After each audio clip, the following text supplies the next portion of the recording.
This European cricket event is proudly brought to you by HCL Software, Victorinox and Rado. And good evening to cricket fans from around the world, whether you're watching on the ECSN YouTube feed or on fan code coming through India. Hello, this is Phil G here at the beautiful Estadio de Municipal de Miranda de Covo. It is night 11, about to start here in this European Cricket Series at night. Portugal, lovely drone shots there. As you can see, a little bit of cloud around, but that's okay. It still looks very atmospheric and lush. Have a look at that field. And the lights are on as well. That's a fresh drone shot. Lovely stuff there from our partners at Two Circles. Looks amazing. Two big games coming for you this evening. Two very important games too, considering that the position of, third position on the table is open. You never know what's going to happen. Have a quick look last night at, no, we're not going to. Why don't we go to, why don't we go to the toss first? Because we've got match 21 coming your way shortly. Coimbra Knights and the Fighters going head to head. Let's get over to Sheriff Charles Croucher. He's got the two captains and we'll see what happened at the coin toss. Thanks, Phil. Ready to go with Coimbra Knights versus Fighter CC. Your call. Heads is the call. And it's a head. Fighters won the toss. They're going to have a bowl. Lovely stuff. Thanks very much there for that, Charles.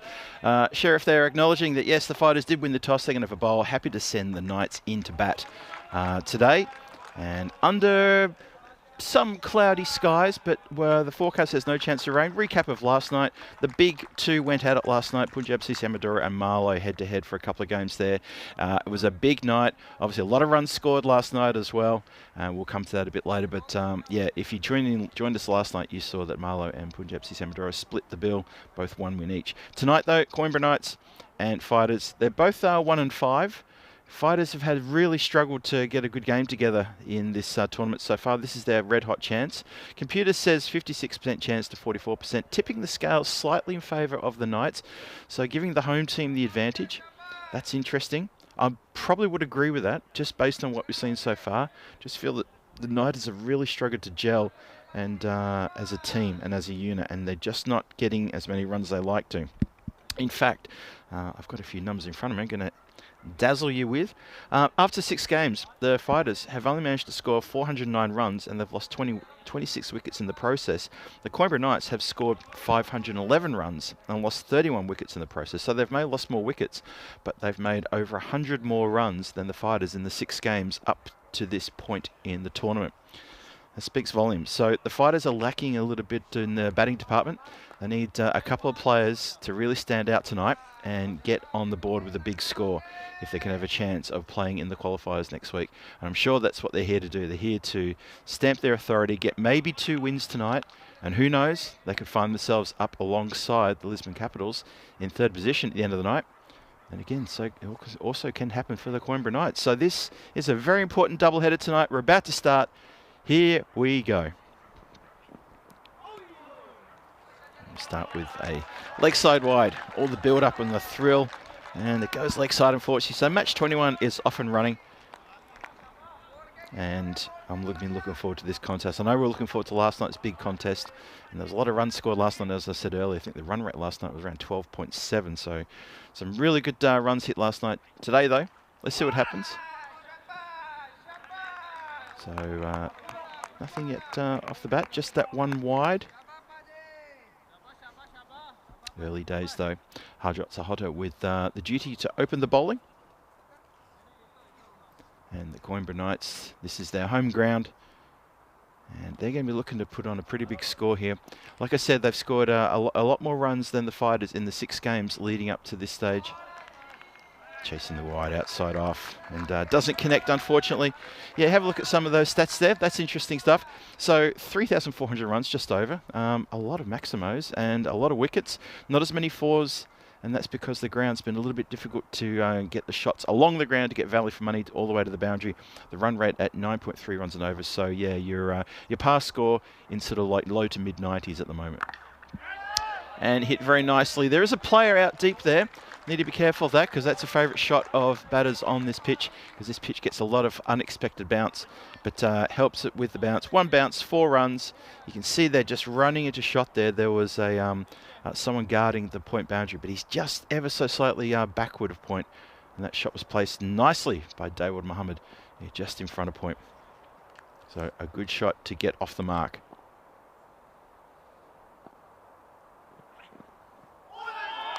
Well, I asked the question, didn't hear anything. Umpire didn't hear anything. G1 Geary at the non-striker's end as well, opening the batting for the Coimbra Knights.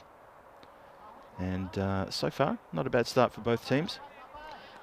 Knights will be very keen to get a really good start here. They need a good power play, get some pressure on the fighters. As I said, the fighters just lacking a little bit of oomph in the batting department, but that can change with 1 game. Crunch! Now, this is interesting because someone has parked their white van in a very, very silly place.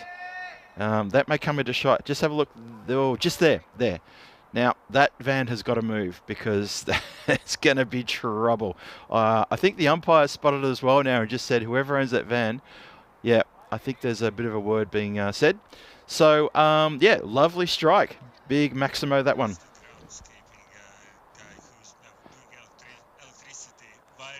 Oh dear. Okay, so I'm hearing from my producer and my director that it's the groundskeeping guy doing some wiring. He may do some panel beating in a minute. That's up in the air and taken nicely. Well, I didn't think he was going to get to that, but in the end, that's a really good catch. So Dawood Mohammed, he gives us a 4 and a 6. That's his bag of tricks, and then he's undone with one that skies off an edge, and very well taken at that backward point. Ran around quite a long way, back to the ball most of the time, spins around at the last minute and completes a really good catch. That's a ripper. So fighters strike in the first over, and they get rid of one of the openers. Dawood Mohammed, his innings is done. And Sam Horton is at the crease. Sam played his first couple of games a few nights ago. Nice strike down the ground, straight to the player there in the mid-off position, Jatinder Singh. No chance for a run. And that is the over. Successful over, 12 off it, and the 1 run coming from it. The 1 wicket coming from it as well, with a good outfield catch. Have a look at what's going on right now. Portugal and Malta. We're obviously getting over halfway now into this night series. This European Cricket Series at night in Portugal. Malta, the ECS, is going along very nice as well. Rico Full doing a fantastic job there today. Going solo for the 4 matches, but he's done really well. And I'm hearing that groundskeeper is on his way. All right, he's had the word given to him, and I'm sure the word was, well, unless you want to do panel beating, I suggest you move that car immediately because that is in the firing line. There he is. There he is. He's okay, the gate's been open for him and everything. So we're trying to do our best. Let's see if the batters have a sense of humour and if they want to go for that. I'm not suggesting it. I'm not advocating that at all. Let's just make that clear. Swing and a miss. And the car has left the stadium and is now in the car park. That still doesn't make it safe, unfortunately. The amount of Maximos that have gone in that car park, you never know. Yeah, he's just parking it somewhere there in the car park. Let's hope he understands that that's also open season. So the over continues.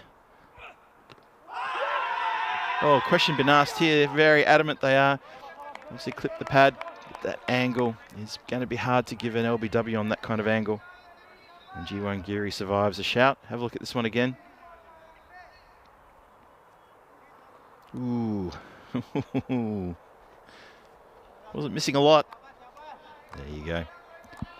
Good evening to the YouTube chat watching on the ECSN channel. I'll get to you people in just a moment. Oh, it's a filthy wide down leg side. Just kept going down the line. Very hard work there for keeper Mohammed Bilal to get around to stop that one. A bit untidy there. Chance of overthrow, but not taken.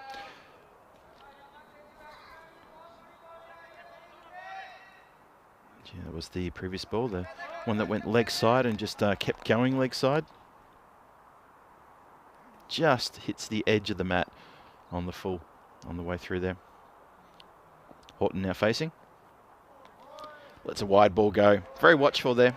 So good evening to Trip Denny there in the chat. And Paul Kempin's in there, I saw. John Gray as well. Kev, good to see you all there. Thanks for joining me tonight. And thanks to everybody for joining. Whether they got a blue spanner or not, it's lovely to see you and good to have your company. Cautious start here by the Knights. Already lost the wicket though. Just pushes with soft hands, gets off the mark. Good single. And good generous applause from the dugout as well. I'm looking out from underneath my canopy here, and there's some off in the distance straight ahead of me, looking straight down the ground. There's some pretty dark clouds, but it looks like they'll be going around us. And the forecast does say no rain here tonight.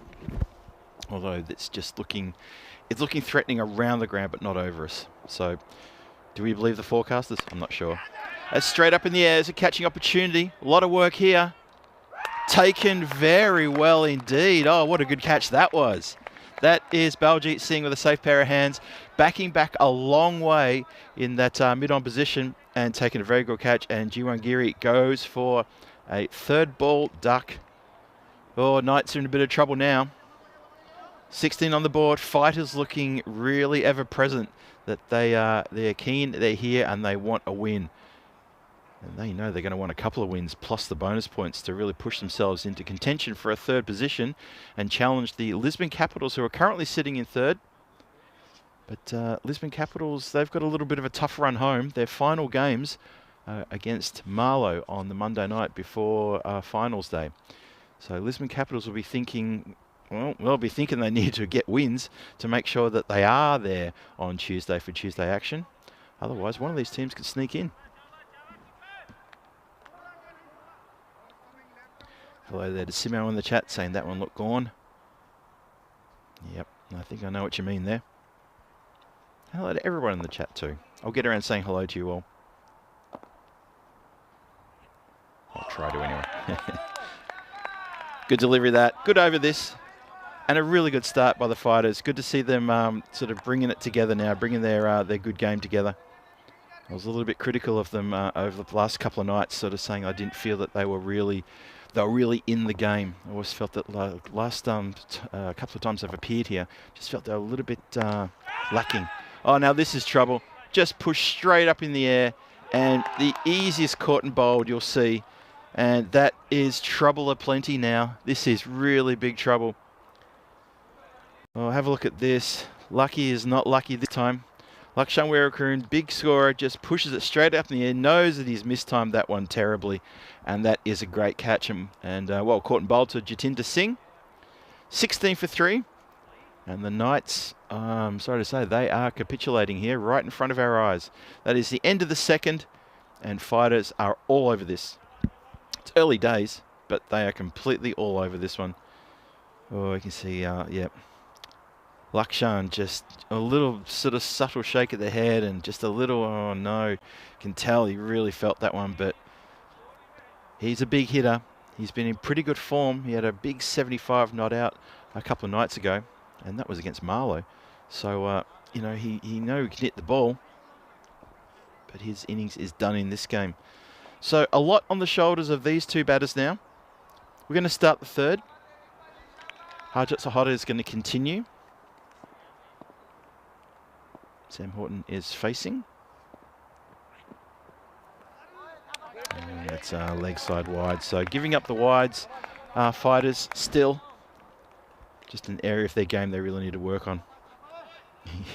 He's looking a little bit overly upset with himself. I don't think it's that bad. A lot of frowning and wincing, but I'm sure he'll get over it. A lot of Tim Harmer in the chat as well, and Chris Smith. Nicely played, short ball. Oh, if the shy's on. Misses though, and nobody at the stumps. I get a little critical sometimes of the fielding teams here when they have shies at the stumps. Even like that lob throw, no fielder thought to get to the stumps to take the throw. Bowler didn't back, and no one took that. Sam Horton was home though. That was home, no doubt. But on the occasion that the batter isn't home, and if no one's there to take the ball and break the stumps, then that's a chance that just goes begging. Cut nicely, fielded even better though. Generous round of applause there, but either way you look at it, it's Girish Singh. He's got the #1 Guernsey on tonight. And he has cut that very nicely, but it's been fielded even better there at point position.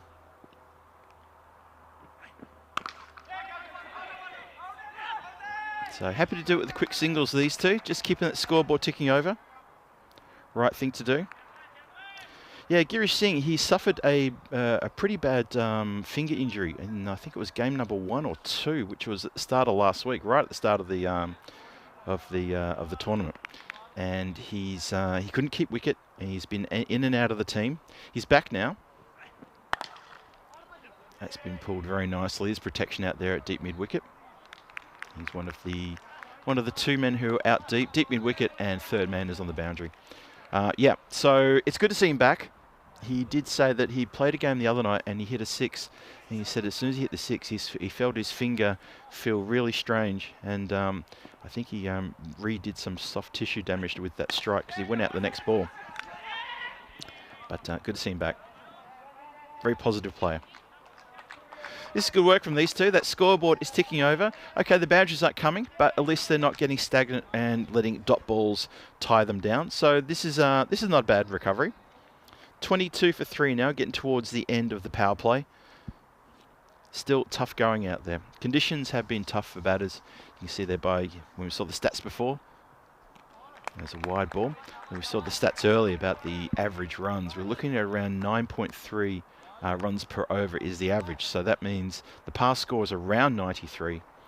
So Coimbra Knights are currently at around 8.1. So they're not too far astray. Just been mishit down the ground.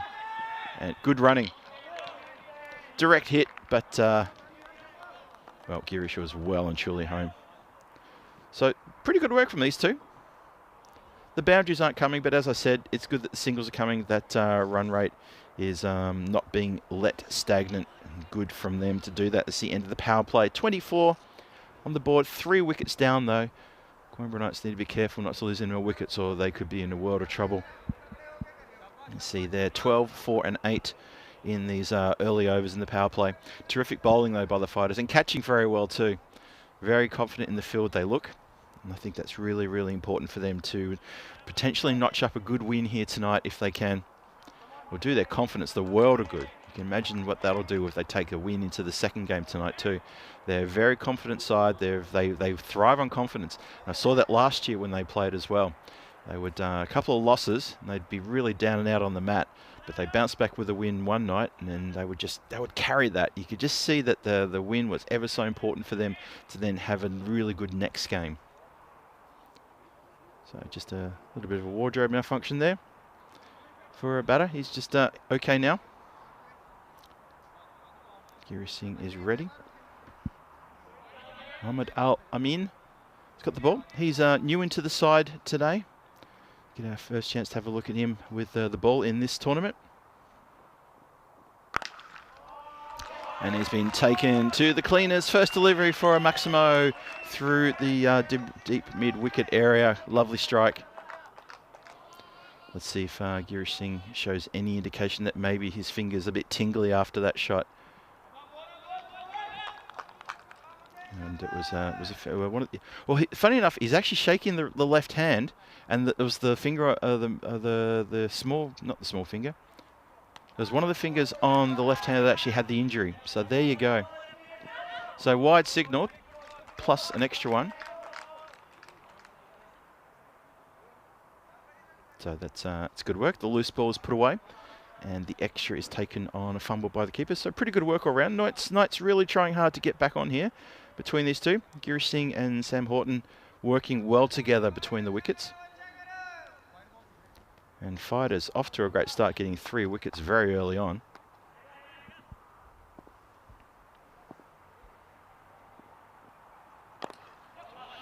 Oh, nicely clipped off the toes. Just happy with a single again. Horton not in a rush, not panicking, not sort of trying to agriculturally swipe every ball to the mid-wicket boundary. So he's got his head on right. He knows what needs to be done here. Needs to hold the fort. Girish Singh, he's on 9. And that's really clever. Bowler has to do his own fielding because the fielders were set a little bit back on the circle, and that is, well, there's singles for all day, every delivery. Obviously, they need to pick off these loose deliveries and put them away, but if they can keep these singles ticking over, they are going to put together a pretty good score here. Run rate up to 9.7. That's over the average for the tournament. It's a great delivery. Shouts of how is it, but I think that was more just celebration of a really good ball. Good comeback from the bowler. Yeah, just slightly straightened down the line there. Very good ball, that. 34 for 3. Still 2 to come. Ooh. Now, that was pretty close. That was indeed off the bat. Have a look at this. Flying edge. Just not quite taken there. There was that Bhupinder Singh in that short third man position. He didn't get long to look at it. It went pretty quickly, but he's put down. Well, attempts a pull shot. Ends up just bunting it towards the mid-off position. That'll be the end of the over. 36 for 3. Run rate is at 9. 4 overs gone. And this game's pretty evenly poised now. After a flying start by the Fighters, I think you'd have to agree. They got off to a ripper with 3 quick wickets. So have a look at the run rate and see what it's doing. So these two have made it steady. Those 2 wickets in the second over are very damaging for the Coimbra Knights. There are a couple of big hitters leaving the pitch, being dismissed. But things settling down now. And these two are putting together a good partnership. Very good partnership indeed. Paul Kempen in the chat saying, "Where are the Blues?" You're it, Paul. You're it. Oh no, Lance has just joined. There you go. Hello, Lance. I know the Blue crew in there lurking. Probably having their dinner or something like that. Just winds up for a bit of a smash hit there and ends up just playing it safe. Mohammad Shan onto bowl. We saw him for the first time a couple of nights ago as well.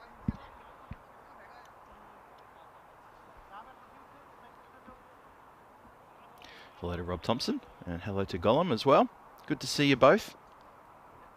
37 for 3, just starting the 5th now. And these two happy to deal in singles and pick the loose delivery when they spot it. Horton's up to 7 from 9. Girish Singh, he's on 12 from 7. He did belt a beautiful Maximo in the last over.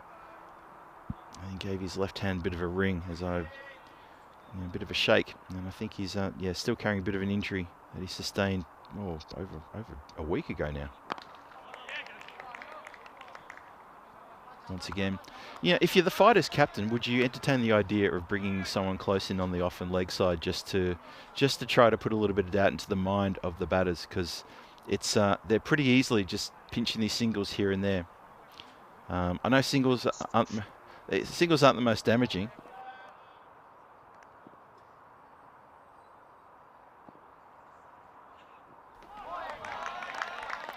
Good ball, very good ball. But maybe the Fighters are just content to say, well, you know what, if you get singles, then you're going to get to about 60-something. We can chase that. Maybe that's just the confidence they're running with. I'm not sure. I'm sure there's a battle plan they're working to.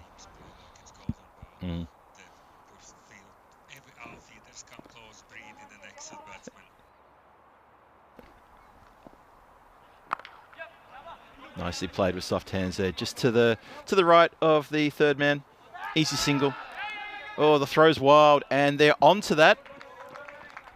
Good call from Girish Singh to see that and say, let's go, let's go. Just a little bit sloppy in the field there. They've done well in the field, have the Fighters. They've caught well. They've hustled. They've made a bit of noise, and they've bowled pretty well too. And they've got off to a good start. Those 3 early wickets in the first 2 overs was absolutely vital. Really, really good.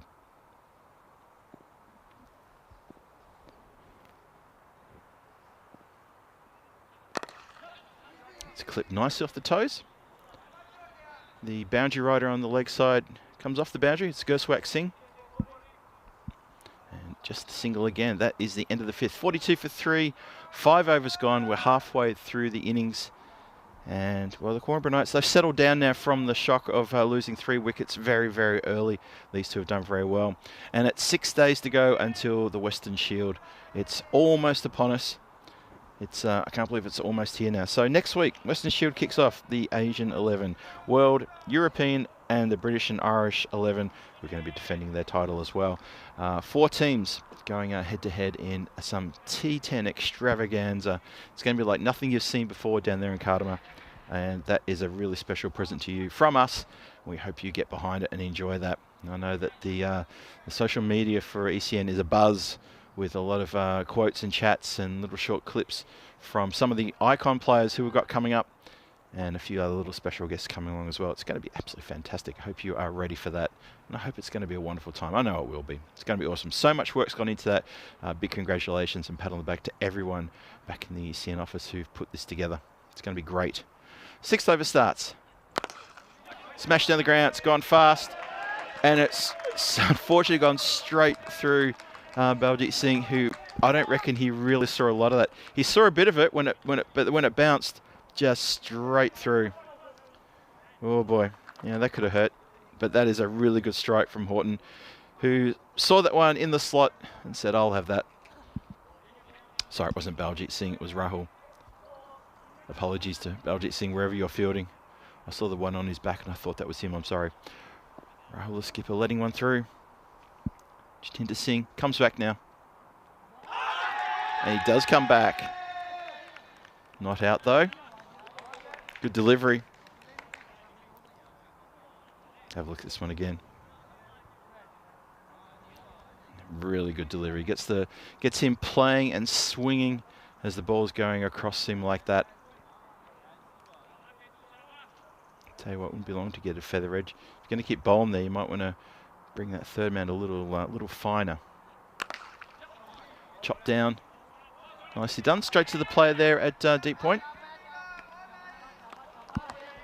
That's Mohammed Al Amin, who little fumble, gets the ball back pronto as soon as he recovers. 47 for 3, halfway through the 6th. Bit of a springboard here for this team to try to push into the 80s and, dare I say it, maybe some luster hitting, getting them into the 90s towards the end. But yeah, these middle overs are vital now. Now, while Girish Singh is there, he's a big hitter. I mean, he could light up the night sky with a couple of big maximos, if you can reach it, of course. Hello there to Ian Smullen.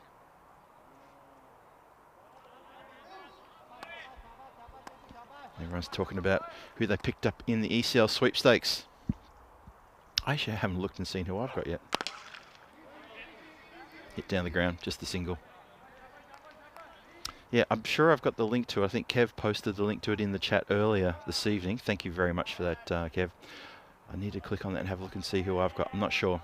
But I wish you all the best of luck on that. If you're part of that sweepstake, it's always a bit of fun. Vinny does a great job of putting that together. And it's just been mishit again. Just into that vacant mid-wicket area, and that's the last ball of the 6th. 49 for 3 after 6. The run rate slips just a little bit down to 8.17. Just a reminder that the fighters won the toss and they wanted to have a bowl, and they're happy to put the Coimbra Knights in. And after the first couple of overs, they picked up 3 wickets for not many runs, and things were looking ominous for the Coimbra Knights. And you see there that Jiwan Giri there for a 3rd ball duck.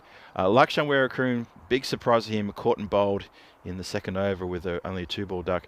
And Dawud Muhammad hit a 4 and a 6, and that's pretty much all she wrote. And he holed out to Lalit Kumar off the bowling of Harjot Sahota. Since then, Sam Horton and Girish Singh, they've put together a good partnership, steadied the ship. No more wickets falling, which is absolutely vital. But also they've been ticking over the scorecard with singles, better than getting bogged down with dot balls. And they've been looking for the loose ball. But I've got to say, the fighters' bowlers have been pretty disciplined. There haven't been too many loose deliveries. Gursawak Singh comes on. And he gets just put around the corner. And just the 1 run again. Oh, thank you very much, Kev. Bucharest. Oh, I got Bucharest. Cool. Okay. I guess. I have to do some research now. I'll actually be in Bucharest in, I think in May. I think I'll be popping over for the Romania ECS. And they go through for a quick single there. The 50 up too, by the way. In the 7th, early in the 7th, the 50 is up. I'm not sure what the appealing was all about. Again, I'd sort of strongly recommend that some players reread the LBW rule. Probably won't stop the appeals though. Sam Horton, he's on 17 from 17. Giri Singh 14 from 11. Score is 51 for 3. Castled, great delivery. That was quicker. And Horton couldn't get the bat down in time. He went for a little whip shot and nothing happening there. What he needed to do was to jam down hard on that delivery. Very good delivery. You really see that there was a little bit extra hot sauce put on that delivery and gets it through the defences. Oh yeah, Castled. Good Yorker. Really good ball that. But as Sam walks back, he's getting a little bit of a cheer from the Coimbra Knights dugout. They appreciate the work he's done by steadying the ship. But he goes for a pretty good 17 from 18 deliveries faced. But he can't do any more than that, unfortunately.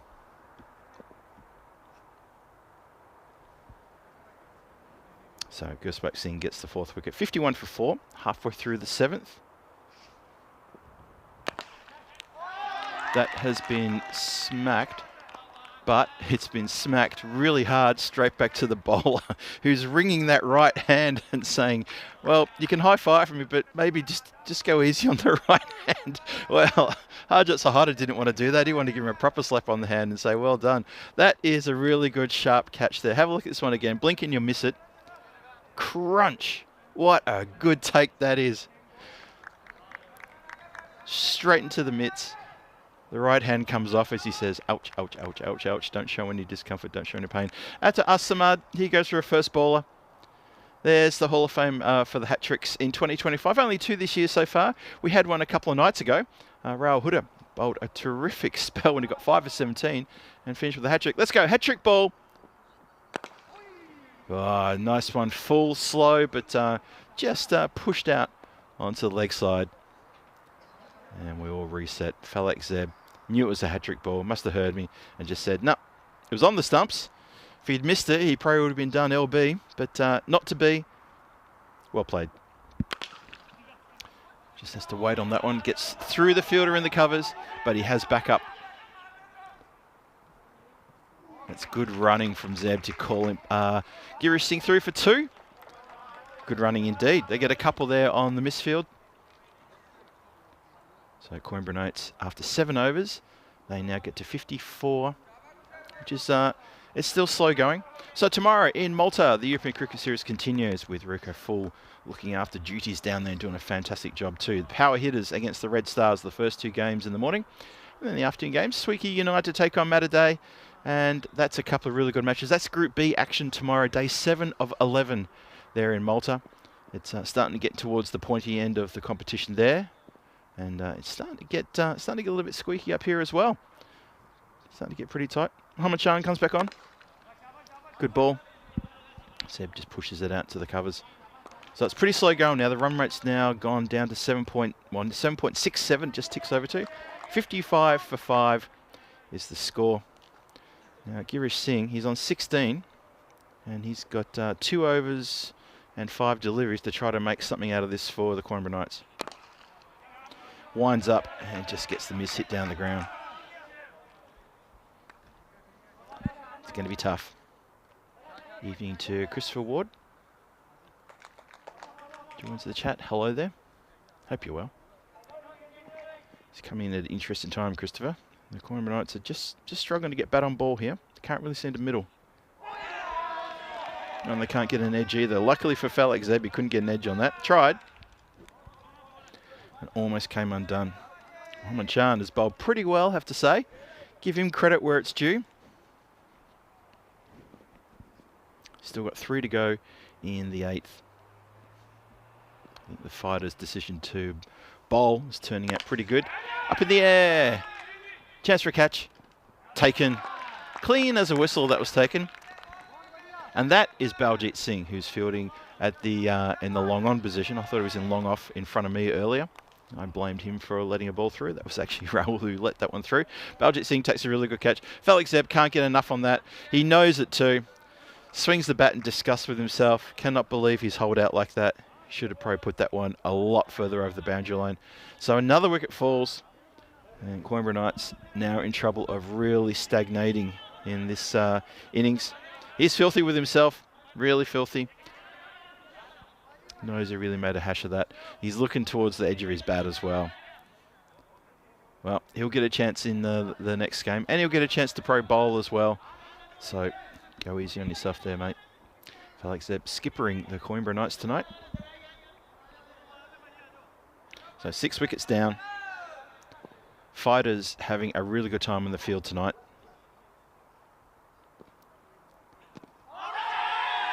Hits the pad. Umpire not keen.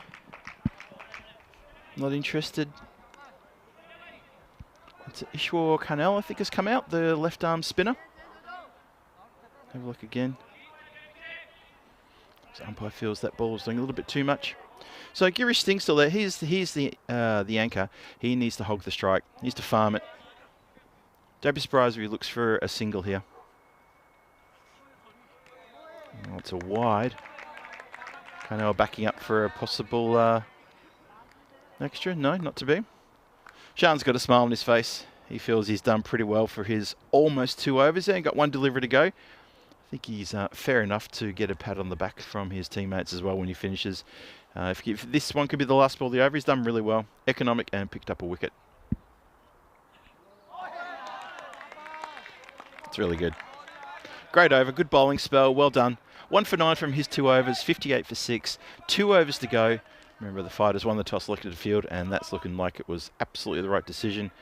Girish Singh, well, he's been there for 14 deliveries. He's on 17. He's the one who's got the pedigree behind him. He's got the experience and the oomph in his hitting style. He needs to get on strike. You see those 3 wickets in the last 2 overs really damaged the Coimbra Knights' chance of a comeback there. Bit tough. But they need to find something now. So 2 overs to go. Where are they going to end up? Where can they get to?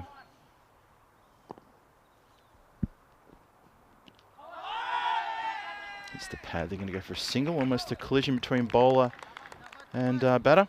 The bowler just says, I'm just going to keep going for the ball. You can go around me. And the batter quite rightly said, you know what? I will go around you because you're bigger than me. Have a look at this. And I will divert. Fair enough too. Not a bad shot that. That is for well-needed boundary. Girish Singh finds the boundary. I feel like it's been a while since we've had a 4 or a Maximo. And it's tucked around the corner for a lovely shot for 4. All the way along the ground.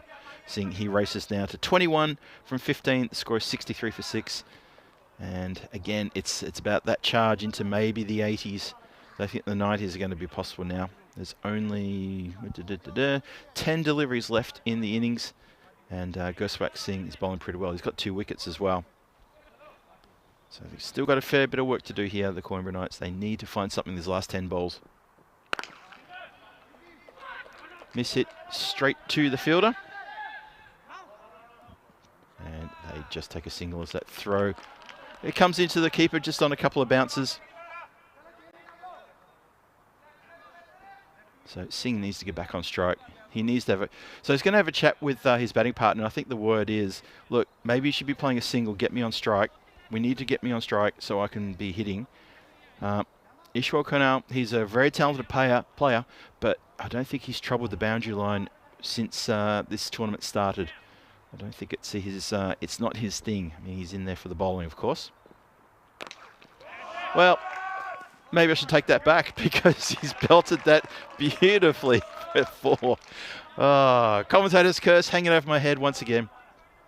I was a bit put off there because there was fielders running back in the covers as the bowler was almost on his delivery stride, and I thought that's a bit uncool if the fighters be moving around like that when the bowler was... Honestly, he was about 2 meters before bowling the ball. And it's not cool when you get the cover running back from regular cover to a deep cover. Yeah. Anyway, something the fighters need to be aware of. And maybe the umpires just keep an eye on that, have a little word to the captain. Off an edge, it's going to go behind. The race is on. And the fielder wins that race. It's Bhupinder Singh who chases the ball down. And they get a couple. So Ishwar Karnal, he's obviously heard what I said about his batting and said, hang on, Phil, let me just take care of this and I'll be over and have a chat with you. So one more to come in the ninth. 70 for 6 here in the ninth. The score is going to be, well, it's going to be in the 70s, we expect. Into the covers, and not for the first time tonight, goes through the man in cover. And they turn around and get 2 runs. That's good running. Good running. So the score is going to be 72 for 6 after 9. And Girish Singh is going to be on strike. Gives a little bit of a fist bump and a tap of the bats as they go past each other. And Ishwar Karnal, he added 8 runs there, those last 3 balls. So well done to you. Gets the Coimbra Knights up into the 70s. And Girish Singh, well, it's up to you to see if you can get us into the 80s. Have a look at the bowling there. Terrific bowling from everybody. Quite economical. Muhammad Al-Amin got hit for a maximum of 4 in his over. And Harjot Sahota, he had a bit of a rough start as well. Everyone else bowling really well.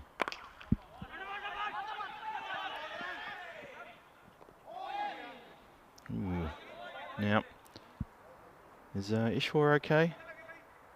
Let's have a look at this again. Hope he's all right. We had a few injuries last night. Don't want to see any more.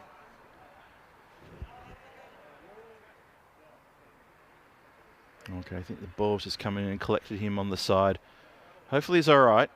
Maybe just needs just a moment, just to suck in a few deep breaths. He fell down before.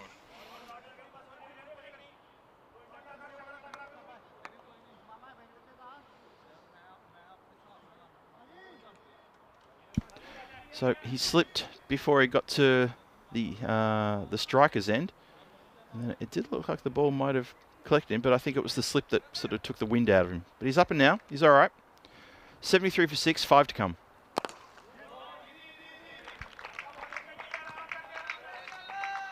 Clubbed nicely.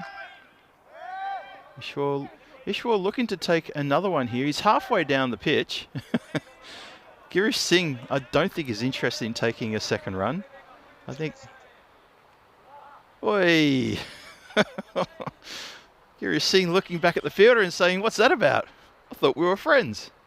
That return throw has really tested the friendship. And to try it again, he's hit it out towards fielder. Baljit Singh gets a better throw in there to the keeper. Girish Singh gets single. Yeah, that was a bit of a waker up sort of moment there. Al Amin, he's bowling the last over. He's gone for 15 from his 1.5 overs. 3 to come. 75 on the board. Looking to break the 80 mark if they can. That's up in the air. And it's going to bounce safe and across the boundary line for 4 runs. Good strike in the slot. And Karnal has capitalised on that one. Not quite a maximo, but a good strike nonetheless from someone down the batting order. Yep, right in the slot. And goes straight towards that mid-wicket area. Trucks arriving, tooting horns. Obviously they like that shot as well. Tries it again. This time gets an edge that goes just around the corner. Backward a square. Just the one. That score is now up to 80. So well done for the Knights. I feel they've recovered now. That's pretty good. The run rate is 8.14. Last ball, potentially everything is coming up, barring any wide or no ball. Players still moving around. Umpires are watching that. And good. Players are still moving around in the background. And they're just going to hit out the covers. They're going to run for 2 here, running very hard to the keeper's end. It spills. They're going to try for another one. That's good running. And unfortunately, though, the intention was there, but the execution not. And it's a run out on the last ball. Ishwar Karnal going for that cheeky third. Doesn't quite get it there. So it's going to be a couple. I don't think there was a short run. There's a couple there. And it's a pretty good effort. A pretty good recovery for the Coimbra Knights, who were in all sorts of trouble after the second over. As Girish Singh and Ishwar Karnal on screen there. Heading back to the dugout. and have a chat about the battle plan for when they have to defend a score of 82. I believe it will be. We'll get that confirmed in just a moment. And pretty sure that's not Felix Zeb. It's definitely Ishwaka now. Get some pats on the back and well done to you, sir. So things started in the gloom of the late afternoon sun as it was disappearing, and there's a couple of good strikes around the ground. We saw the electrician's van coming under attack there for just that delivery until it was moved. That was a terrific catch. Running back and then spinning at the last minute to take it in front of himself. Really good catch, that one. Jiwan Giri went for a duck, only got out there for a couple of deliveries before coughing it up.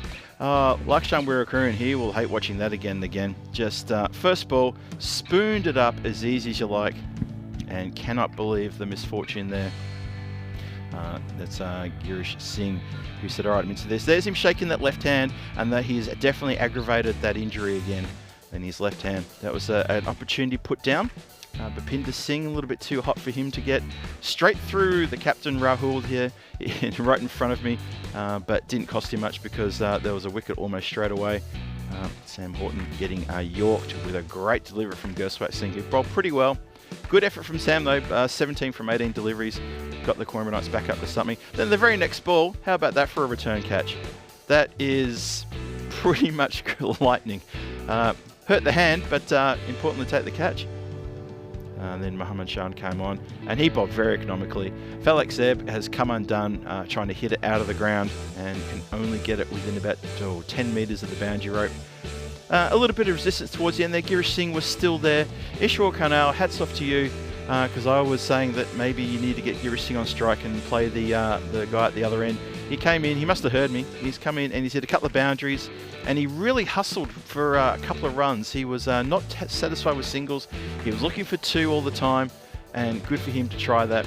And then this one here, this was the attempt at a cheeky third, and that's where things got undone. And of course, he was run out off the last ball of the innings of the Coimbra Knights. Just want to note one thing, and I might just sort of mention something to the officials too. The fighters moving around in the field as the bowler is bowling. I think that's cool. Need to watch out for that. So, here we are. The match is now halfway through.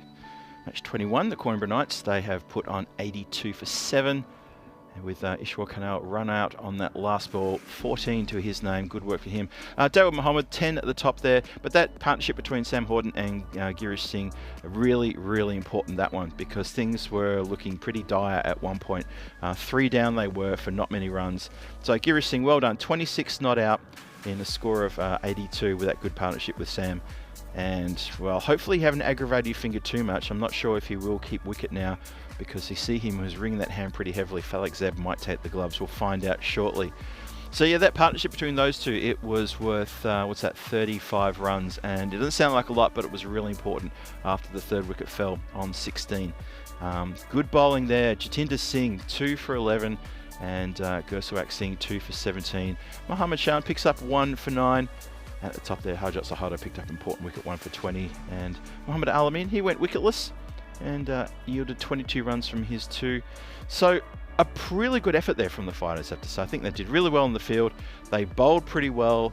They hustled around the field. There was a lot of noise early on with them as well. They were very keen, and that's really important. So the mid-match summary looks like that. It's 82 for 7 in the 10 overs Coimbra Knights. Fighters going to be back here on the pitch in about 5 minutes' time with the run chase. It doesn't seem like a lot, but as we've seen before, chasing on this pitch is not easy, and I reckon the stats will prove that as well. Might have another little sneak peek at those later. I think the chasing teams have not have as much success as the teams who bat first. Anyway, I'm Phil G, and I'm going to take a quick break, and you are watching the European Cricket Night Series here in Portugal at the lovely Estado de Municipal de Morada do Covo, and I'll be with you in about 5 minutes' time, maybe a bit less, for the big run chase. Don't go too far. I'll see you shortly.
This European cricket event is proudly brought to you by HCL Software, Victorinox and Rado. Welcome back, everybody. The players are taking their positions on the field. The batters are striding out to the crease as well. This is the European Cricket Series at night, Portugal, the 2025 edition. Phil G here in the commentary to take you through tonight and for the rest of this tournament as well through to next Tuesday, which is qualify and finals day. Match 21 hangs in the balance. And the fighters, they need to find something here because their target is 83 runs after 82 scored by the Coimbra Knights. And the fighters, they haven't had a great time with the bat so far in this tournament. Their highest score is 103. They are averaging only 68. Only 68 runs in 6 innings in this total. But they have made 100, so let's see. Let's see what happens here. They're not got a bit to prove. A few people in the chat think that they can do it. We're going to see the proof in the pudding because they're going to get their chance now in this tournament and see if they can do something about that. We shall see. So Falak Zeb's got the ball. He's going to start proceedings. And that'll be Gurswak Singh who's going to face the first delivery. Harjot Sahota at the non-striker's end. Big hitter he is. The fighters would really fancy themselves in this run chase. Shouts for LB. First ball. Excitement, drama, screams, appeals. Not out. Dot ball. Look at that. It's a fair call from the umpire. Looks like that was going down leg. But a good start, good shout. 83 the target. Bonus point is 58. No, there it is. It's 57 or less. So if they get 58 or more, then obviously the batting team will score that. So 82 on the board. 7 overs for a bonus point for the batting team. Good short ball.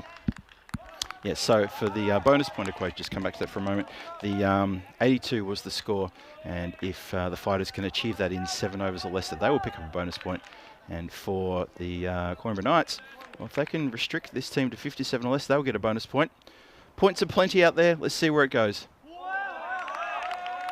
Good start so far. Alex there with a bit of a smile on his face. He's happy with the start. Very happy with the start.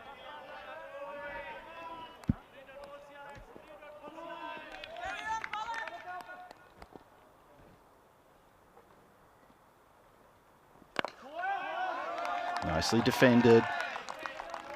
Puts the big swing away just for now, and happy to defend, happy to get bat on ball.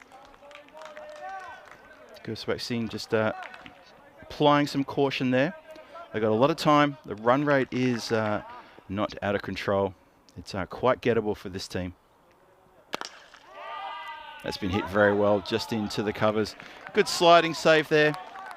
That's Horton there around sort of that wide mid-off position cover area, and backed up by Lakshan, who gets the throw back in. They get 1 run, and the run chase is on, off and running. Big boss in the chat telling me that I'm always wrong. Oh, thanks very much. Didn't know we knew each other that well, but there you go. And I hope you're having a good night wherever you're watching from.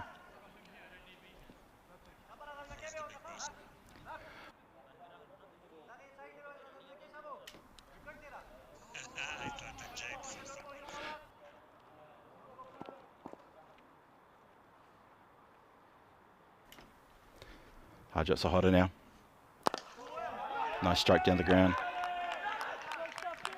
No run. Alex Zeb just saying, that's it guys, we're doing it right. No need for any wild throws. Good start for Coimbra Knights defending a low total. The fighters won without loss.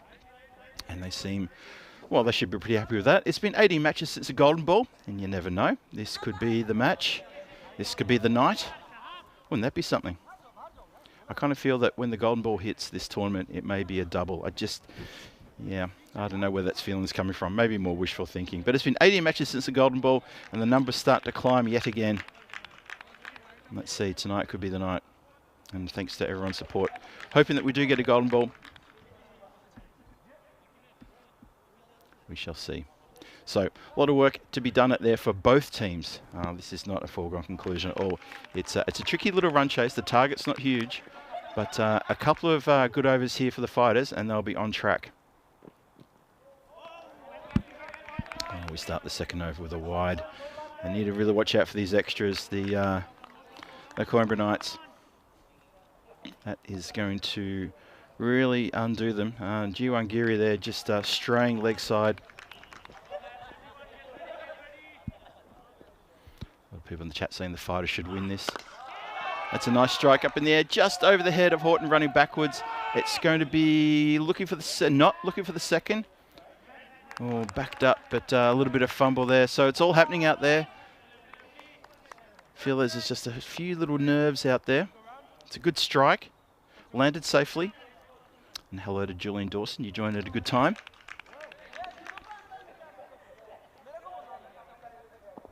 Sahota now facing. He's yet to get off the mark. Jiwan Giri needs to keep this tight. They can't afford to give away extras in such a low score. And he's giving away another one. Oh, G1.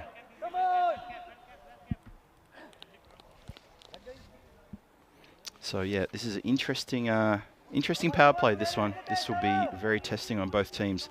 The score is 4 without loss. The fighters haven't looked like giving a chance wicket yet. They've been cautious. They've got plenty of time. Big shout. I think there was an edge onto that one. But always ask the question, I guess. Have a look at this one again. Yeah. So nothing going there. So fighters with a red-hot chance here to get a win. They need a win. They need to bounce back. They've only got 1 win in the tournament so far. And if they want to play on Tuesday next week in the qualifier, they're going to need to find something here. That is wide and absolutely smashed into the point boundary. Hits into the banner over there. and that went like a rocket. Not many people saw that one. Lovely square drive. First boundary of the run chase. Score goes to 8. We're halfway through the second, and Sahota off the mark with that cracking shot.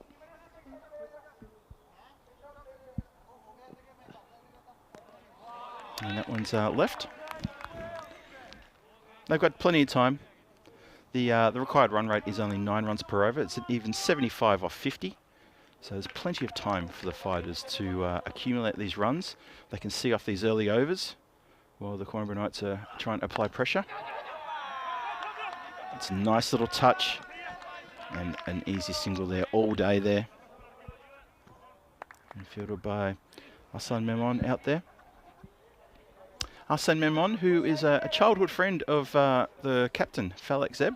They both grew up in the same village, played cricket together, literally lived on the same road. They told me the story about how they lived down the same, just down the street from each other. Used to get their friends together and play cricket in any spare bit of ground they could find. And they absolutely loved it, and wouldn't you know it, they're now playing cricket in Europe together.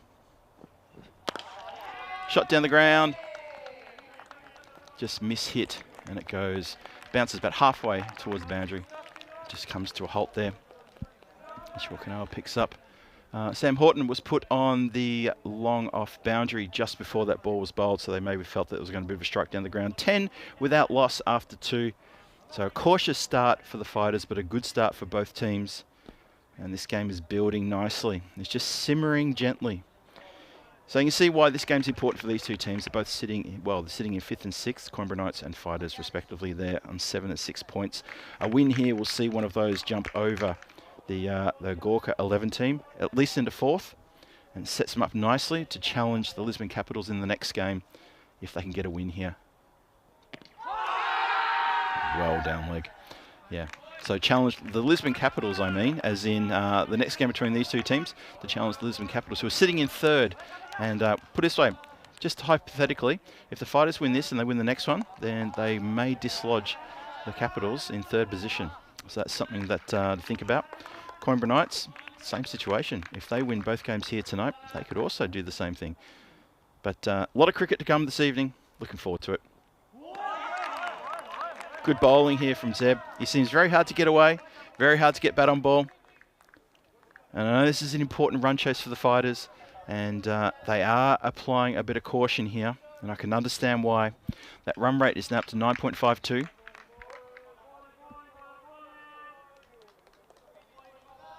Still a lot of support for the Fighters in the chat. I can see that. A lot of people saying it's that's how it's going to go. Let's see. Let's see. Winds up with a bit of a strike. It's going to go. Man at point gets around. Sorry. At square leg.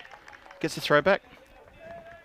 Zeb's only gone for 2 from his 9 deliveries bowled. That's pretty outstanding. If he can keep it tight for the next 3 deliveries, he would have done his job. It's 11 without loss. Fighters need 72 from 45. Every ball absolutely vital.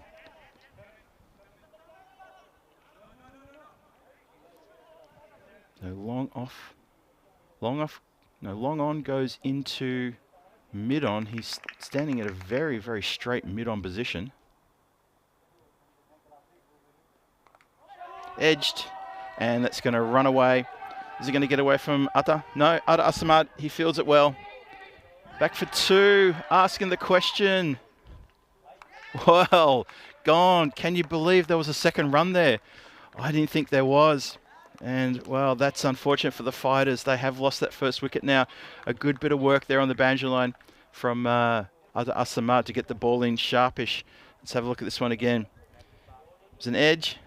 It was a pretty safe edge. Atta Asamad, he was up inside the circle. You can see him there. And he fields it and gets a really good throw. And keeper did not have to move too far to break the wickets. Giri Singh takes the ball and collects that the stumps. Bails off. First wicket down. Oh, Harjot Sahota is gone. He thought he was on for 2 there. But I tell you what, Atta Asamad, he's got a really good arm. And as soon as he picked it up and turned, he wasn't barely out of the crease at the non-striker's end. I thought, yep, he's going to be gone. So, first wicket down. 12 for 1, the Fighters. And Coimbra Knights biting back hard here in the early stages. Still inside the power play. Still 2 balls to come inside the power play. And Al-Amin is the new batter. He's going to face a couple from Zeb now. Knights just moving around the field. Umpire stopping them. So here we go. Just plays with soft hands. Not interested in swinging too hard at that one. Happy to give up a dot.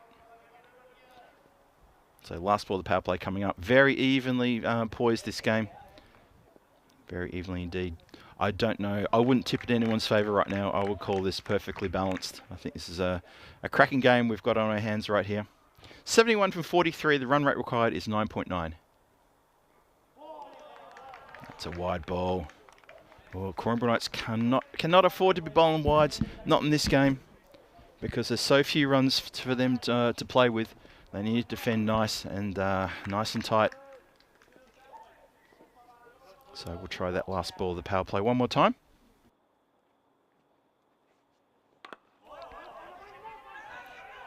And that is a dot ball to finish with, and that's the end of a terrific bowling spell from skipper from the Knights, Felix Zeb. He finishes with none for 4 from his 2 overs.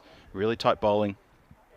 And maybe the fighters' battle plan was, let's see him off, and then the next bunch of bowls will come on, and that's where we can start to get some runs. We'll see.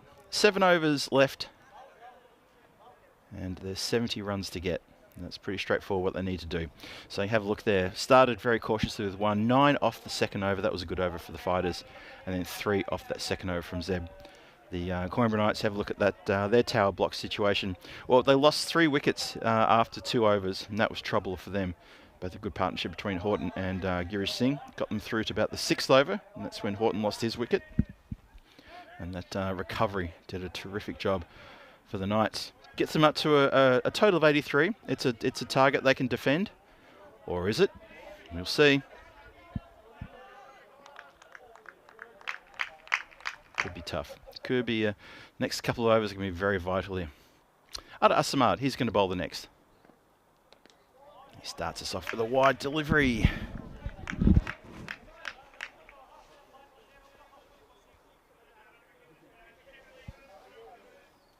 So Ada Samad, who was part of that run out that happened in the previous over, good pace bowler, had a really good match a couple of nights ago. Picked up 2 for not many at all. Team player, gets involved, very vocal. In at the body, but tucked away nicely on the leg side, just for a single. Gursawat Singh keeping things alive, just with a nice touch around the corner there, keeping the scoreboard ticking. That's going to be important for the fighters. They've only lost 1 wicket. They've got plenty of time. They've got plenty of wickets. But they're up against a Coimbra Knights team who are very keen to get the win tonight. So they need to be careful here.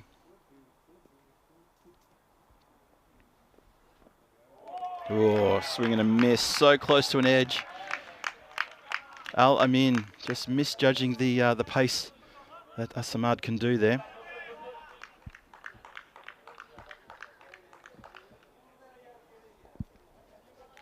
Fighters are being cautious. It is tough conditions here at the ground. The pitch has its own character into itself. And if you haven't played it before and you haven't seen how the pitch behaves, then you should sit back and relax and just watch what happens. This pitch is really, really something. You can get a spinner bowling a ball on a good length that can go over the batter's helmet. You can get balls that grab along the ground. It's got its own way of operating. Just remember that. Good ball. Nicely played though down the ground. Long off comes into the picture. Gives that little bit of a shine and hands it back to the bowler. Good over so far, but a good over also for the fighters. They're keeping the scoreboard ticking. 66 from 38. Couple more to come in the 4th.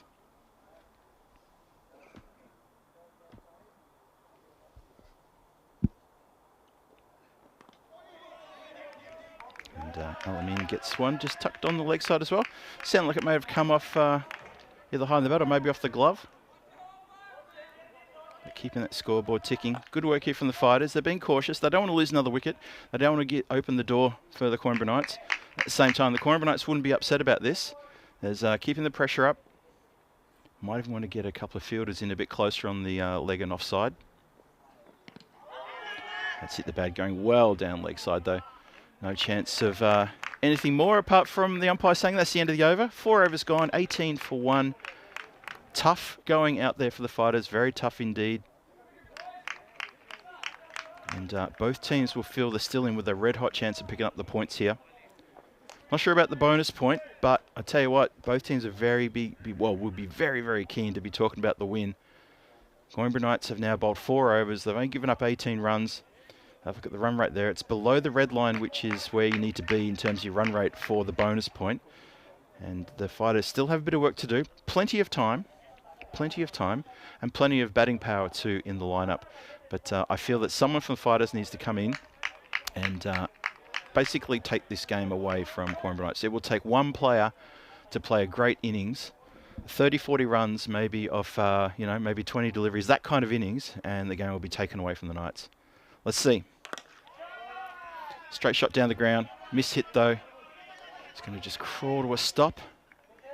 And Ishwar Kanal picks up the ball. Be interested to see if he gets a bowl. Usually he's been opening the bowling or coming on first change. He hasn't had a bowl yet. I wonder if they're saving him.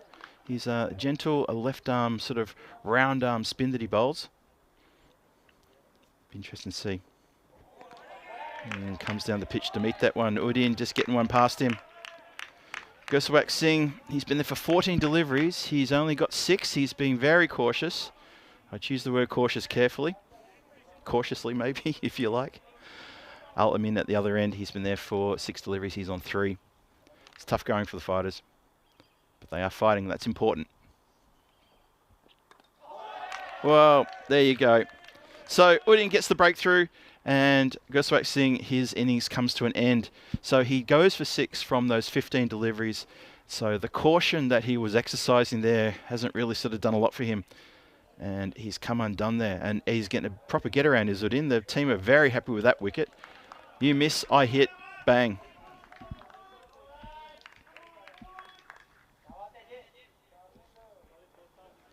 So, second wicket falls. Gursuwak Singh looks to the sky and cannot believe that one's gotten through. It was just a bit of a swipe, but a really good ball there.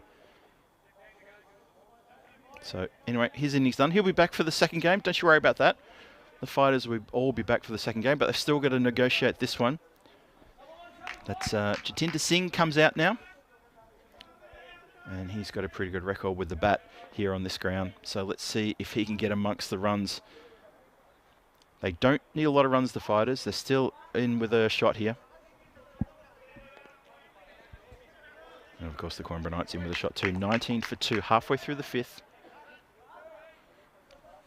Need that run rate though to start getting up towards the 6s and 7s. So they're going to need to be sort of doing 9 or 10 and over for the next couple of overs just to make sure they don't lose touch. Don't want to be getting 20 something runs in the last over. Hit down the ground, miss hit though. A lot of miss hits this evening. You can hear it coming through the mic when the leather hits the willow. Just not sweet enough. That sound, it's come off an edge or come off the bottom of the bat. 20 for 2. 2 to come in the 5th. Udin bowling very well indeed. Good over this. 1 for 2 he's got. Al Amin, he's been there for a few deliveries. Hit on the pad. They're going to go for a leg by. It's good running. Well, As-Samad has a ping at the stumps. Backed up. I'm telling you, he can sometimes be a bit of a hothead in the field there. After As-Samad, he's in everything. He doesn't mind having a shy at the stumps. He obviously it came off in a couple of overs ago where he affected a run out. But yeah, sometimes he can get a little excited. He's now retreated to the third man position.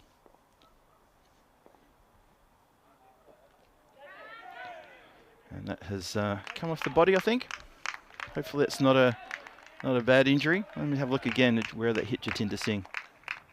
Ooh, just off that meaty part of the shoulder. Gives a bit of a rub. I think he's all right. 5 overs gone. 21 for 2 on the board. Fighters struggling. Let's have a look at the ECL. It's coming your way in a couple of days' time on the 24th of Feb. It's not very far away now. It's less than 2 weeks away. 7 big groups there.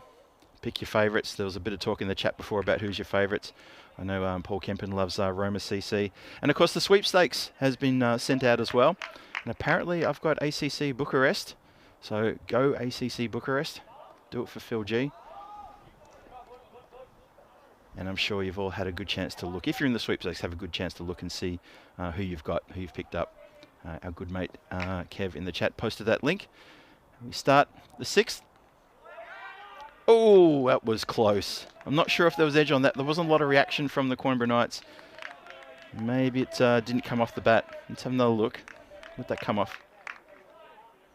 Oh, I thought that maybe came off the glove, actually. Or maybe it was the forearm.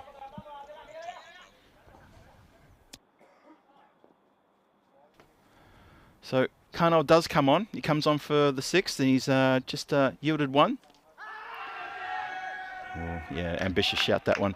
It's 22 for 2, says Richie Benno. And Jatinder Singh just can't get that one away. I think it's important for the fighters to get Karnal away if they can. It's edged up in the air, and 2 fielders have spoiled each other, and they are absolutely... Well, Adar Samad is absolutely filthy about that. That was a dolly chance for a catch. He's been spoiled by his own teammate. Have a look at this one again. This is a chance gone down. Oh, that is not good. 2 players running for it like that. Asan Memon should have... someone should have called. Oh, now there's a stumping chance there. Now we're going to have a look at the replay. Let's have a look just one more time. Ball taken there. No, his foot's down. Well and truly down. It skipped up, but the stump's already been broken. So we continue. Al-Amin. He's on 4. He's been there for 8 deliveries, so 9 deliveries now. Jatinder Singh has only just joined him. He's at the non-striker's end. And Karnal's bowled 4 balls, only given away 2 runs. And the fighters, that run rate is now up to 13.84. So if they're going to fight, they need to do it right now.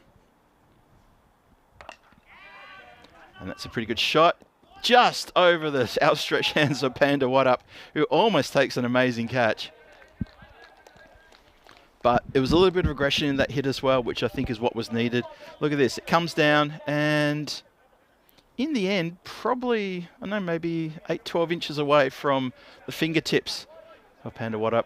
And the question would still be, would he have held it as he fell to ground? Ifs and buts, doesn't matter. Last ball, the 6 coming up. 24 for 2 is the score. That's a quicker ball. That's a clever delivery. And Jatinder Singh, he's by the time he started playing his shot, the ball was already in the gloves of the wicketkeeper. That is the end of a good over. 3 runs from it, only 24 for 2. Coimbra Knights are getting on top here, and the fighters need to be careful. The fighters may end up ruining this cautious start they had. Have a look at that scorecard. That's not pretty.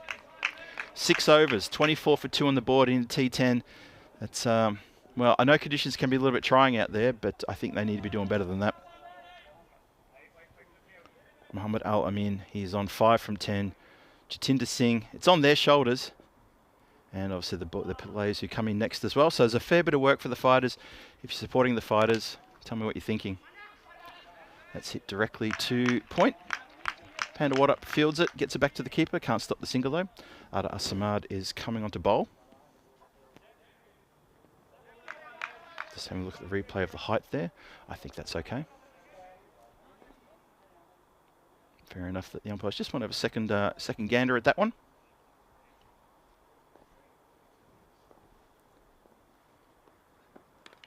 Great delivery. Absolutely ripper. Full Yorker. Stumps everywhere, bails everywhere. And that is the 3rd wicket to fall. And the fighters are now in deep trouble. Unless there's someone in that dugout who can come in and take control of this game, I think the fighters are in a world of trouble now. The Coimbra Knights are bowling really well, they're fielding well, and they're bouncing around the place, doing a good job. So, once again, I put a shout out to anyone in the chat who's supporting the fighters. Tell me what you're thinking right now. Tell me, have they still got this?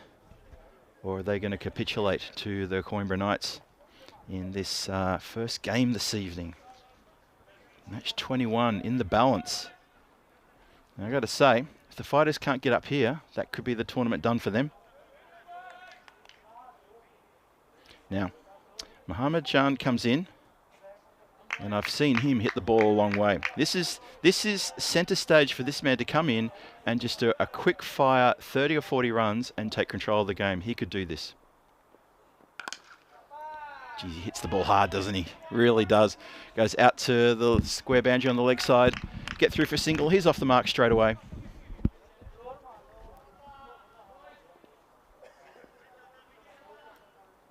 That's fine. That just gets just between the knee and the thigh in terms of height.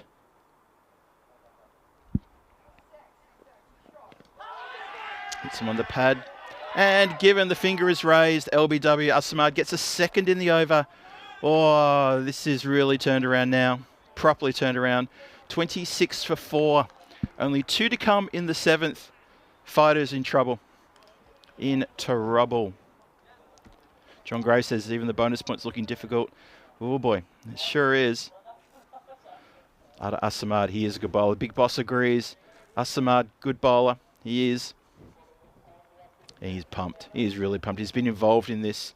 He was a bit upset about a catch that got spilled when another player ran into him. It was Asan Memom who ran into him trying to go for a catch. But, you know, you've got to call those catches. Fighters right up against the wall now. Oh, that's a good delivery. Short, bit of pepper on that one. Doesn't mind sprinkling some hot sauce on those deliveries. And he can catch a batter really unawares sometimes with that short ball. Good quick bowler. He's got 1 more to come in the 7th.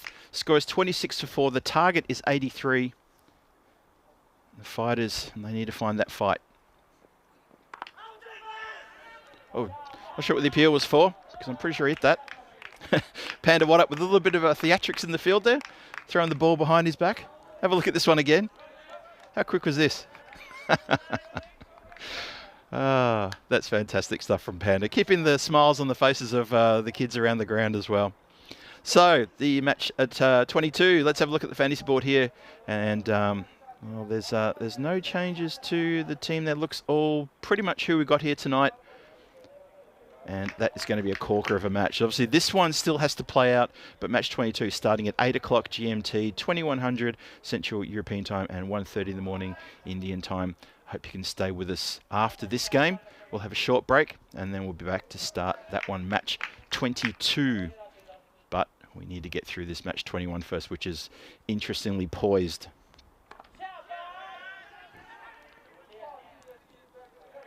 It's a really good work from the fielders there. So as I said before, there's Ishwan Kanal. He's left arm spin bowler. He's new to the team. He's new to the country. He's settled in very nicely indeed. He's been made to feel very welcome by the Coimbra Knights. And the fighters, they must be looking at him and saying, we need to get some runs off him. And Mohammed Shan, he would be the one to do it. Let's see if he can. Hit straight down the ground for a Maximo. That's a good start for Shan. Really good strike that.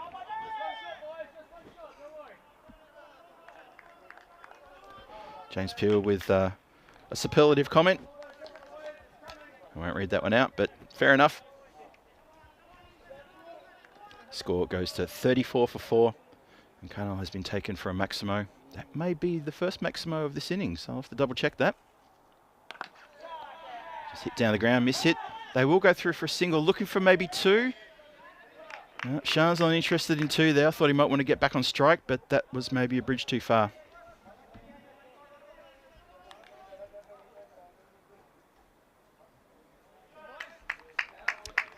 The Coimbra Knights are a bit chatty in the field. They feel something's coming their way.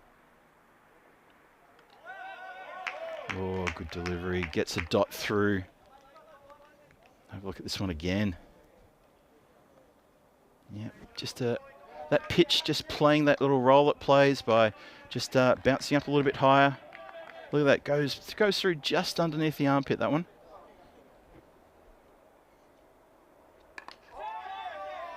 Just help towards backward point. And they get through for a single. Not a bad over this. Just one Maximo from it. Shan's back on strike. He'll be looking for the boundary in this this delivery for sure. He'll be looking to put this out of the ground possibly if he can.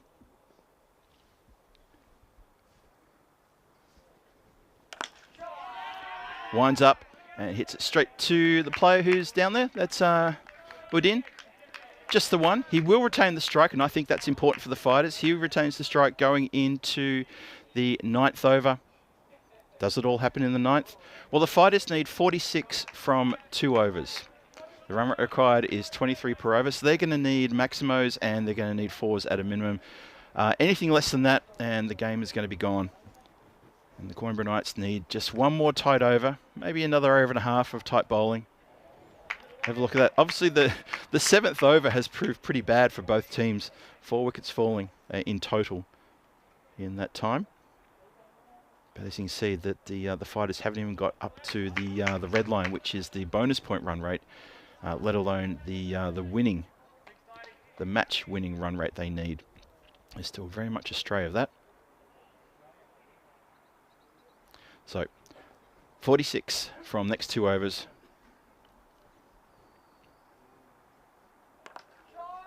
Well, he's picked that one up nicely. That's gone for a maximo. That's a great start. So there's one. Fighters are not going to lie down here. That's very nicely picked up. While that man's there, the fighters can live in hope. But he has to do that several more times in this over and the next one. 43 now. 40 off 11 required.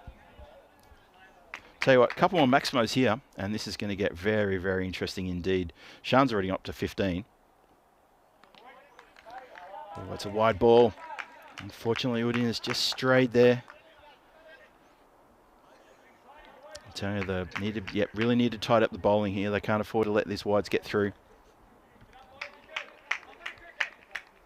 It's been good bowling here. Zeb's bowling spell I thought was sensational at the top.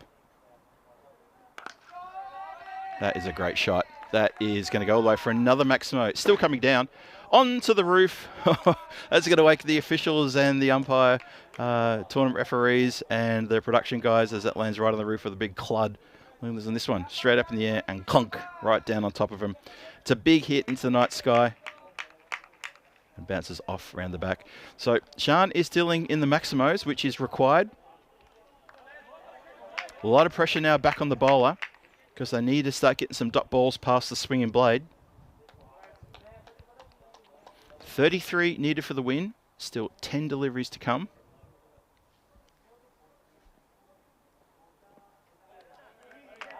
And there's a dot ball. Sean on 21 from 7. Looks like if anyone's going to... Well, it's that person I said that the fighters need to come out here and pick up a quick fire 30-something or maybe even a 40-something. And it's him. It has to be Mohammed Shan. No one else is going to be able to do it. No one else will have the time to do it. Winds up and goes square. Oh, it's gone through the fielder. Can you believe that? Well, there's no point pointing at someone else and blaming them. You have spilled that quite badly. That's Asan Memon. And that's the second fielding gaff that he's done tonight. The one he did before was he ran into Samad when he was trying to take a catch, and it spilled. So that's 2 blemishes. He's going to be doing outfield catching practice during the week. Winds up, spots the slow ball, doesn't connect with it. It just drops the other side of the umpire. And that is a good single, however, to take on the last ball of the 9th. It's not the last ball of the 9th, I thought it was. The scoreboard's ticking faster than I'm looking at it. That's interesting. So, last ball of the 9th coming up right now. Oh, good sharp short ball. I hope he wasn't taken on the... Well, he might have been taken in a rough spot there. Let's have a look. Oh, yeah, ow. That's not good. He may need a bit of a spray there in just a moment. That's hit him sort of towards the back of the neck. That's not good. I think he's just going to need to grab a moment. Yep. Someone's coming out now with a little bit of water, and he just needs to just walk it off for a moment. I hope he's all right. That did look pretty bad. That's a part of the upper body that doesn't have a lot of protection there. And we have a look again at the bowling card. That's not a bad bowling effort from all bowlers. Felix at the top there, fantastic. None for 4 off his 2 overs. Ada Asamad 2 for 8 from his 2 overs. Ishwar Kanal went wicketless. as did Jiwan Giri, but they didn't yield too many runs. And Udin, well, he got 1 for 20. He was the most expensive of the lot. So I'm thinking, well, we'll see who's going to bowl the last. If it's Jiwan Giri, he needs to be so careful here. So it looks like, I think the batter's looking okay. I think that's Bhapinder Singh. Just checking on him. I think he's looking all right.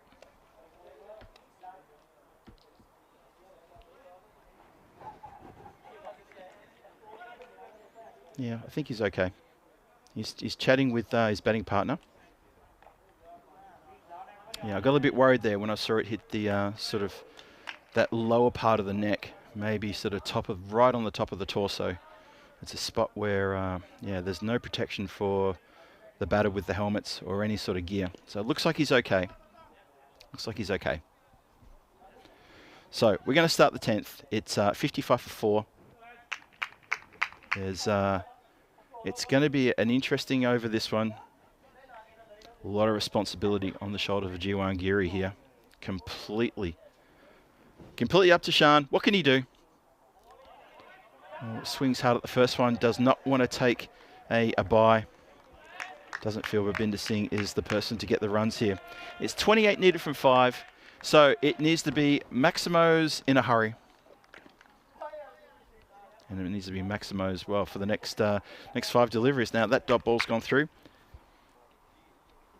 So this is it. This is for the game. So the Coimbra Knights, barring any crazy no balls, wides, free hits, etc., it looks like the game is going to go in their direction, and they are going to defend 82 runs here in this match 21. And they can breathe a sigh of relief. As long as Jiwan Giri gets the ball on for a correct delivery every time. Well, he's bowled 3 terrific dot balls. And Mohammad Shan, suddenly he's from the previous over where he hit a couple of big Maximos, looking like he was going to threaten this game. He's now, unfortunately, come undone. And Jiwan Giri is going to bowl his team to a very good win here. Give himself room. Bowler doesn't follow him and keeps it just outside off. And that's a very good delivery. Smart bowling.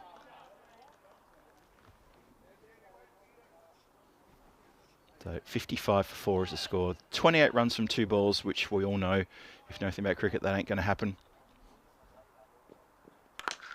Contacts with that one, and that is almost a fantastic stop. Almost a terrific stop at the wide long off. Gets an applause from his teammates for the effort, does Sam Horton. He's almost pulled off a ripper save with that one. And that exemplifies what the Coimbra Knights have been like tonight. They've really tried their hearts out, and they're going to get reward for effort because they're going to win this game. And Sam's getting a real bit of a G-up from his teammates here for that effort there.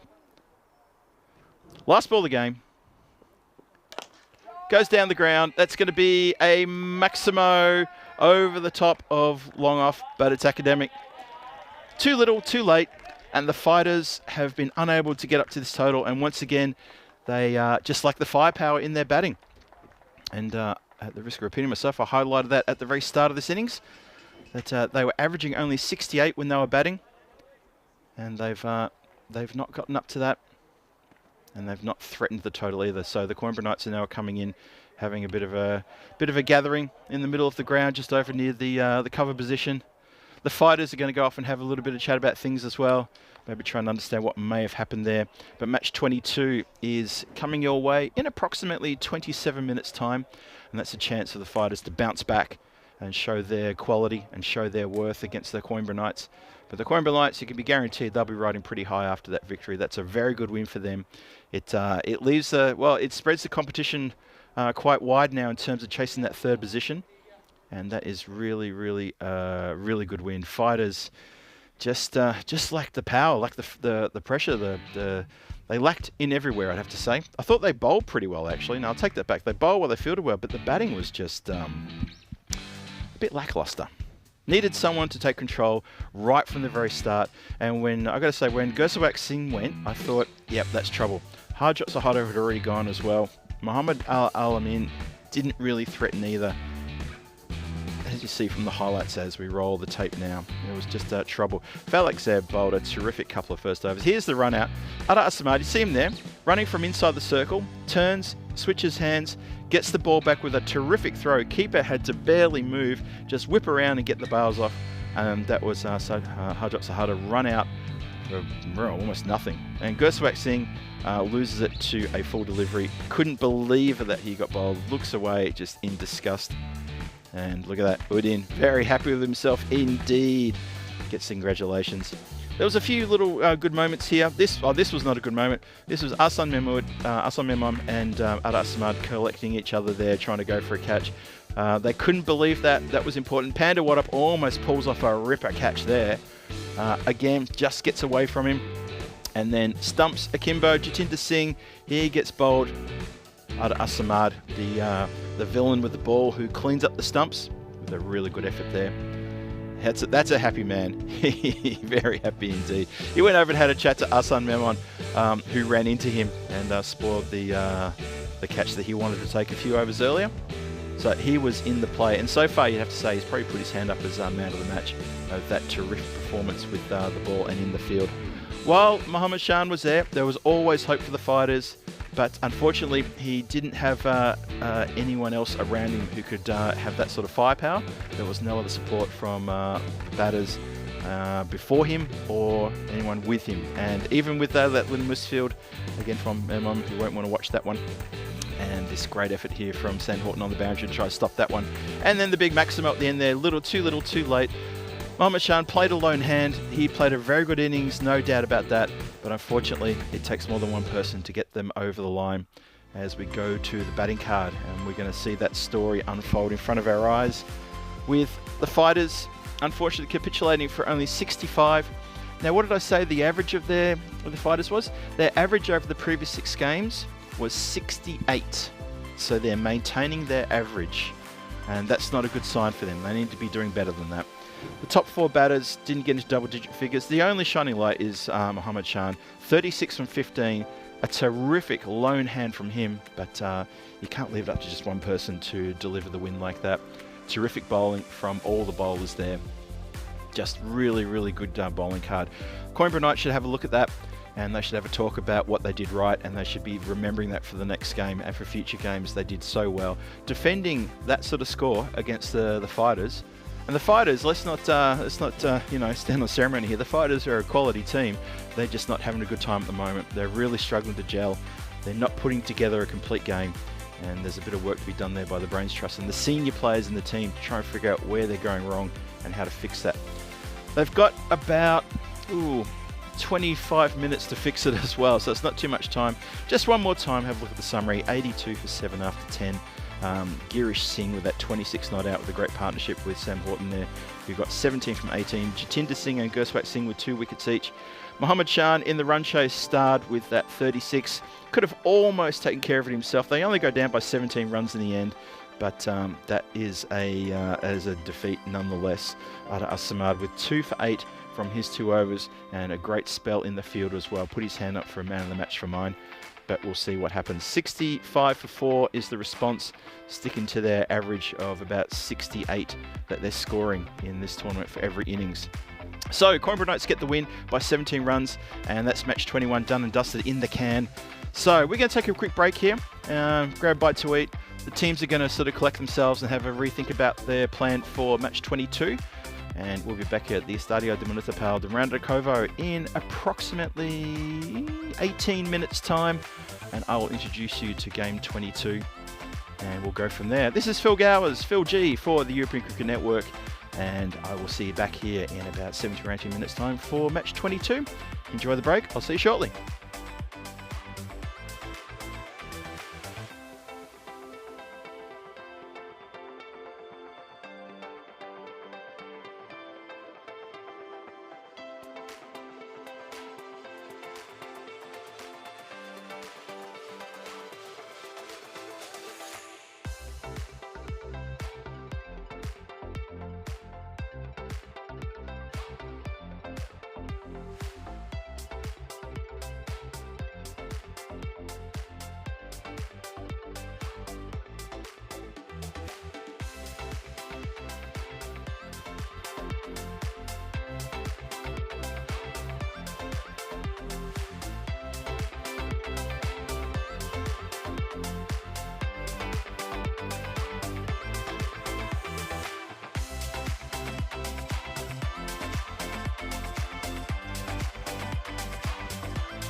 blue water and yellow sand. Just you and me. Summertime, get ready, we are so divine. Blue water and yellow sand. Let's live our dream. Summertime, get ready, we are so divine. Blue water and yellow sand. Just you and me. Summertime, get ready, we are so divine. Blue water and yellow sand. Let's live our dream. Summertime.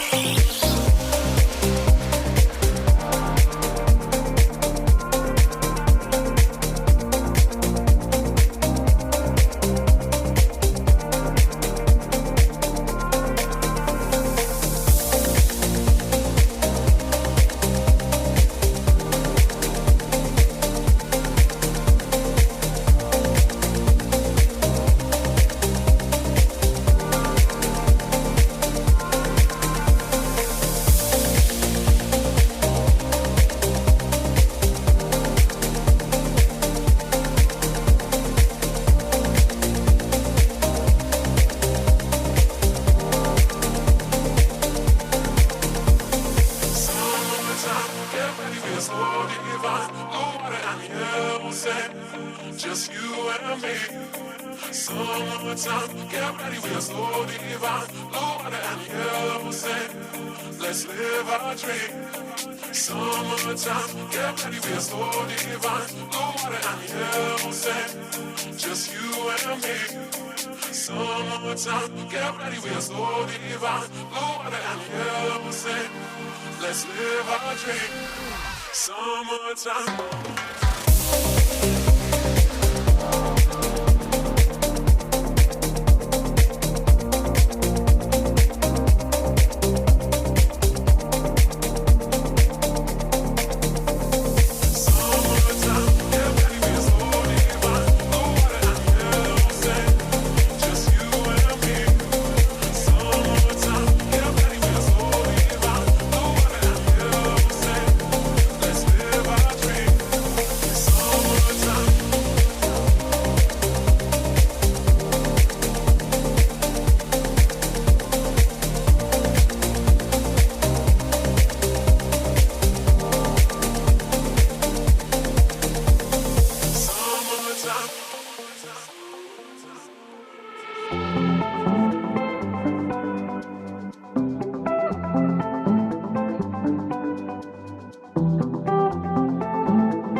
This European cricket event is proudly brought to you by HCL Software, Victorinox and Rado.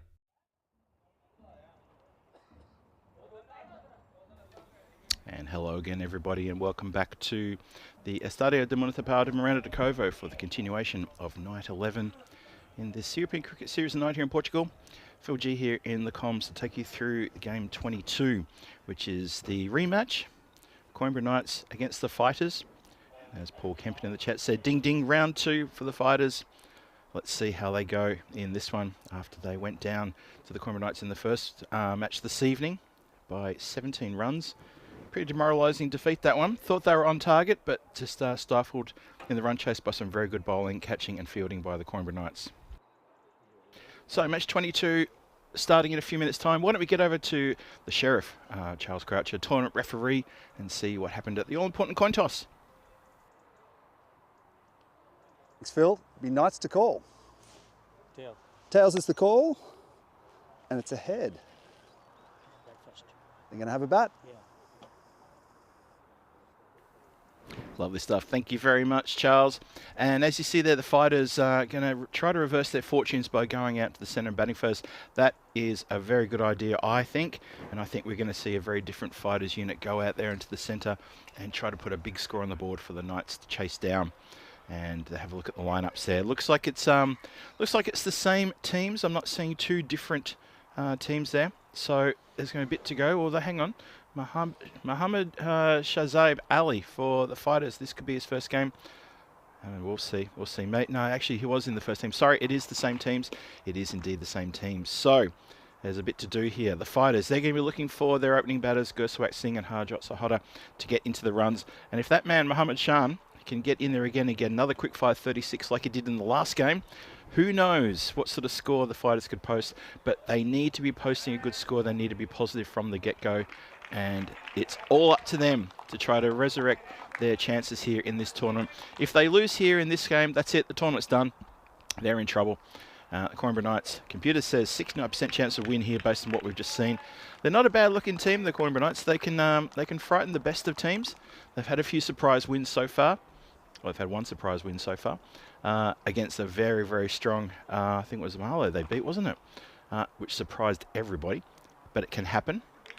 Anyway, match 22, it's about to start. The umpires are out there, the players are out there. The Coimbra Knights are going to try to turn in another good fielding and bowling display as we saw in the previous innings. If they can do that, then there's going to be trouble aplenty for the Fighters. The Fighters, they are absolutely hell-bent on reversing what happened in that previous game. They need to get a win here to feel good about themselves. Need to get that second win on the board. And it's all up to these two in the centre to take care of that. Good evening to Mike Seal as he joins the chat. Hello there to Gollum and Paul Kempen as well. And everyone else in the chat, whether you've got a blue spanner or not, you're more than welcome to join us. We're happy to see you there. Engage in the chat, engage with our mods. The guys with the blue spanners, they're there to look after you. And you'll look after them. And everyone's going to have a great night tonight. The next couple of hours of T10 action under lights here on a Thursday night in central Portugal. Looks like Felix Zeb's got the ball. He's going to start proceedings once again. Harjot Sahota also opening the batting with, looks like Gurswak Singh. So it's the same two at the top. Same opening bowler. Let's see if history will repeat itself or if the Fighters can have a reversal of fortune and pick up a win tonight. We're good to go.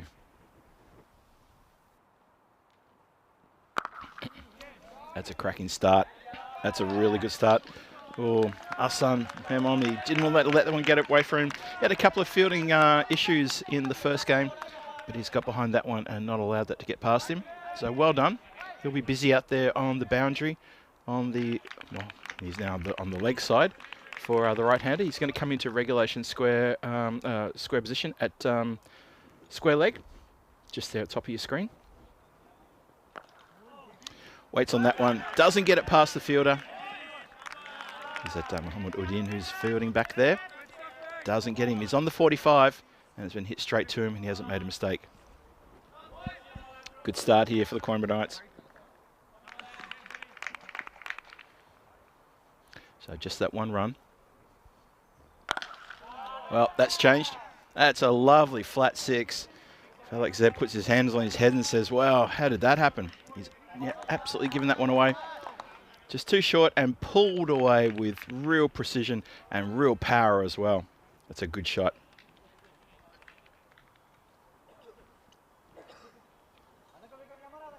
So that's actually not Ghost Waxing. That's Mohammed Bilal, who's up in the strike. My apologies. That's Mohammed Bilal, the wicket keeper. Very handy batter. And as demonstrated, has not got a problem hitting Maximos. That was a great strike by Mohammed Bilal. Ghost Waxing in the grandstands. Not taking credit for that Maximo, I hope. It's down the ground this time. Was going to try to pull it. Ends up going pretty straight. Ishwa Kanawa comes off the boundary line to field. And just the single. So it's going to put Sahara back on strike.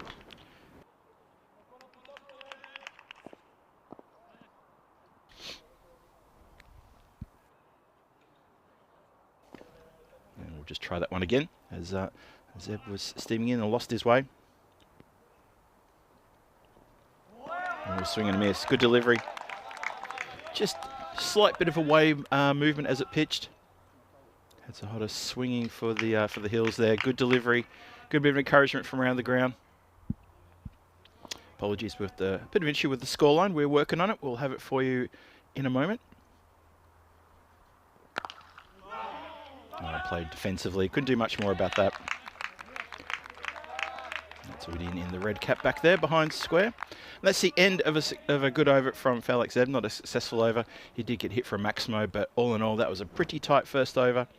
And the Fighters, well, they've started cautiously. They have all wickets intact still. And we're very happy with that. Let's have a quick look at the calendar. So Malta currently going on right now with Rico Full leading you there for that ECS. Still got a few more days to go on the ECS there. Western Shield and European Cricket League coming up later this month, and then we're back in Portugal in March, and then we go to Spain, Madrid in April. That's out of the ground. That may actually get to Madrid. That's a big strike. Absolutely got every single bit of that. So Mohammed Bilal has been sent up the order to basically play the role of pitch hitter, and so far it's working. That is a big strike. And poor old Jiwan Giri, he's copped a pasting on that first delivery.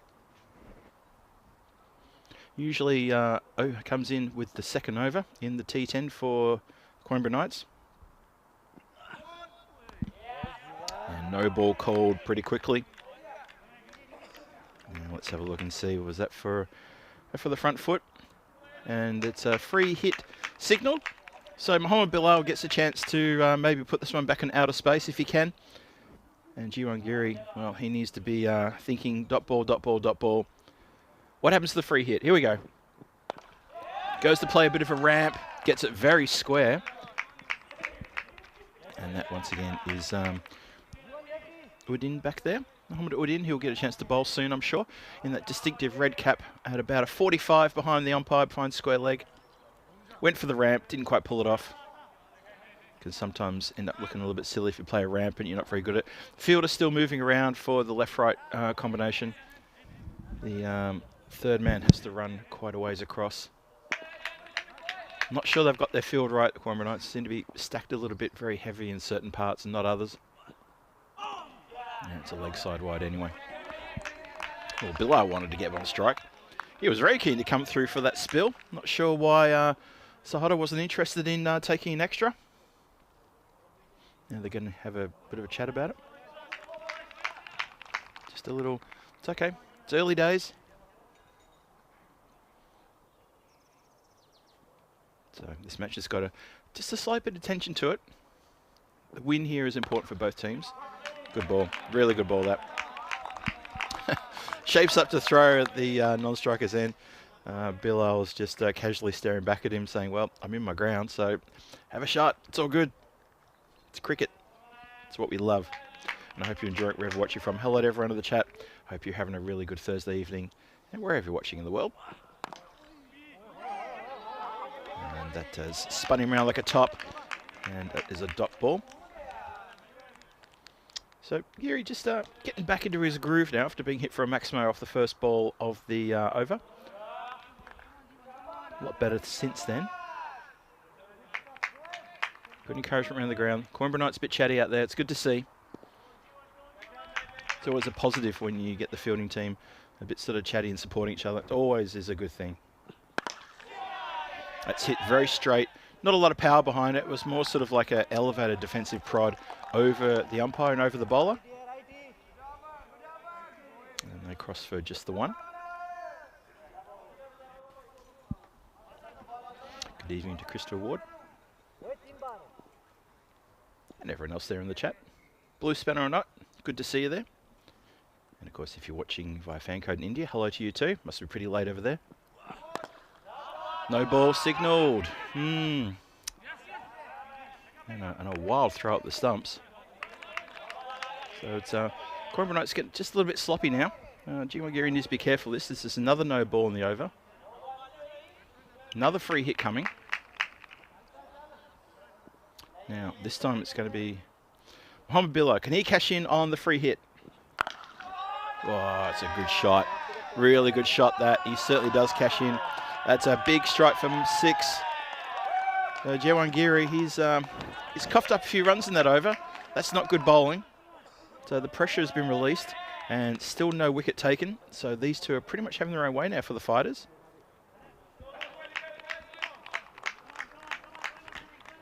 Still encouragement around the ground for the fighters to try to find something. Sorry, for the Coimbra Knights to try and find something here. The fighters having it the wrong way at the moment after a couple of overs. I believe that the score is... I'm just trying to get the score for you folks. I know it's not on the screen there. I think the score is 24 without loss after 2. That's what I believe the score is at. And I think we're just having just a little bit of trouble with some of our graphics, but 24 for no loss after 2. There you go, make it 25. That's right, because there was a no ball, of course. My apologies, I got it wrong by 1, but that's okay. I'll make it up to you. Don't you worry about that. I've got the whole innings and 8 overs to make it up. Yes. So we're good now with the score. And that is a good start for the fighters, you have to agree, after their performance in the previous game. They've come good now. And let's see if they can continue. That will be important for them. Oh, it's a slow, wide delivery. And signalled wide, and fair enough too. Yeah, it just kept going across. Just kept moving to the right outside the range of the swinging blade. So we'll bowl that one again. And that is a little bit wider, to be honest. Let's push that one just a little bit too far. There's a lot of encouragement around.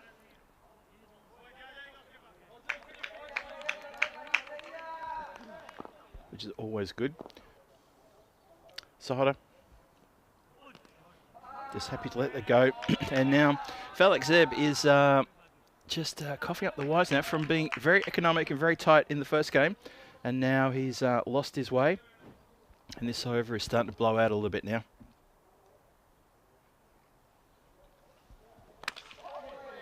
So up in the air. And just lands almost at the feet of the batter.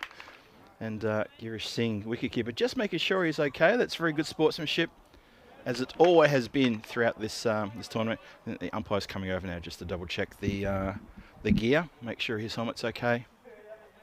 Just doing a quick little test there, just off to the side. Yeah, we'll just pause for a second while umpire's satisfied. He's done his little test, and we don't like to see players getting hurt in this any form of cricket or any game for that matter. So resumes. So we've got the scoreline back. Thank you very much for everybody for getting that one back again. So 28 for no loss. 2 balls into the third. Power play still in action. They got protection deep on the deep point for the left-hander. And just going around to see who the other deep fielder is. Oh, that's almost another wide. Flirts with the line, but inside.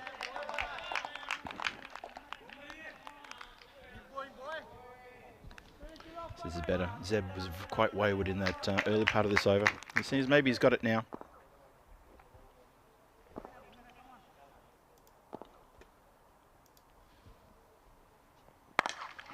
in the air, catching opportunity. Lucky runs around.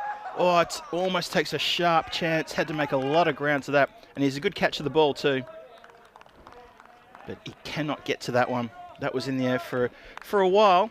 But unfortunately, Lucky, who was running to it, Lakshan, he had to really get a long way around there from extra cover.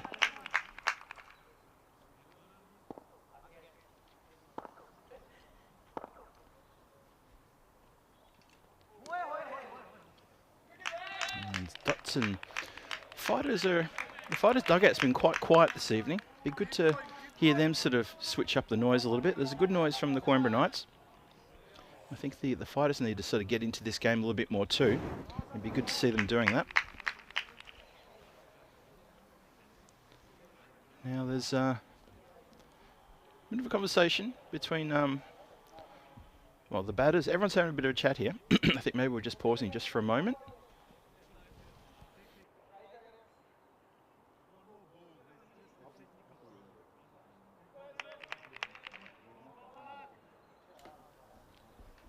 All good now. Alex back to the top of his mark. Almost. No, he's walked past it. He's just moving field around. Taking quite a while to move his field around as well. Okay.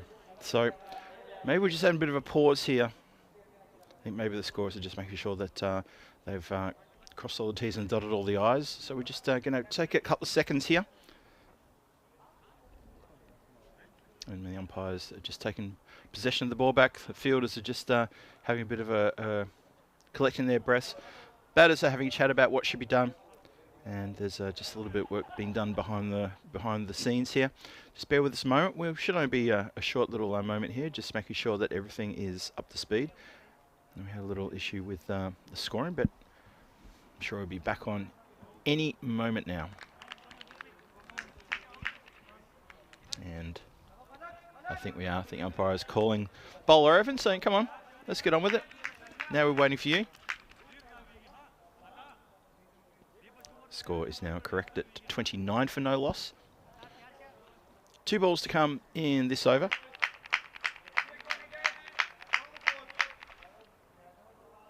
No, the umpire's still got the ball. Okay, so sorry, there's still just a little moment of a respite here. So yeah, calling out all the lurkers in the chat, just pop your head up and say hello, please. That'd be really nice. Where are you watching from? And how's your Thursday been? Or, if you're on the other side of the world, how's your Friday going? Maybe it's going really well. Hope you're having fun. And it's lovely to have your company, Phil G, here in the comms for this tournament. And just getting a bit of time while the officials get everything together. And we're set to go now. That's all been corrected. So thank you very much. The score is now right. It's now 2.5 overs, 28 on the board. And we are happy now. So thank you guys for correcting that. We're now good. Last ball of the over. Hit uppishly and over the top of the fielders. It's not going to get to the boundary though. 2 fielders race for it. The throw comes in. It takes a bit of an awkward bounce. But they can't stop a couple. So power play done. It's 30 on the board. And once again, just apologies for that little delay we had there. We're just making sure that all the scores are exactly what they should be. And it is all good now. So 30 for no loss, 3 overs done. This run rate is, of course, 10 per over. And the fighter's doing pretty well here. Haven't lost a wicket. And getting maximos and turning that scoreboard over. You can see there, that second over, 17 runs, really vital. G1 Giri really lost his way there. A couple of no balls, a few free hits. And, yeah, sort of let the door open very nicely for them after a good start from Falak Zeb in the first and third over. Samad has got the ball. He's a fiery customer. Likes to get wickets, likes to get his hands on the ball. Likes to take the catches and get the run-outs in the field as well. He's a real feisty little character, as I just said. And he'll be keen to get amongst it here.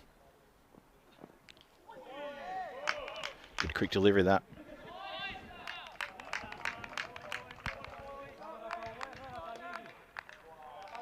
Thomas Martinez.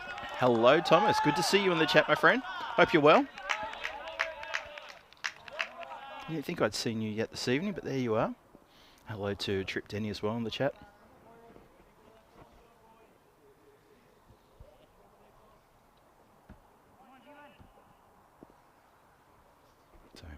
Asamad. In again. Steaming in. I think it's just hit the leg and just bounced away. Going for a run out maybe at the non-striker's end. Leg by is indicated. It did hit the leg and squirt away from the keeper. So good over this. Nice tight over. 4th over.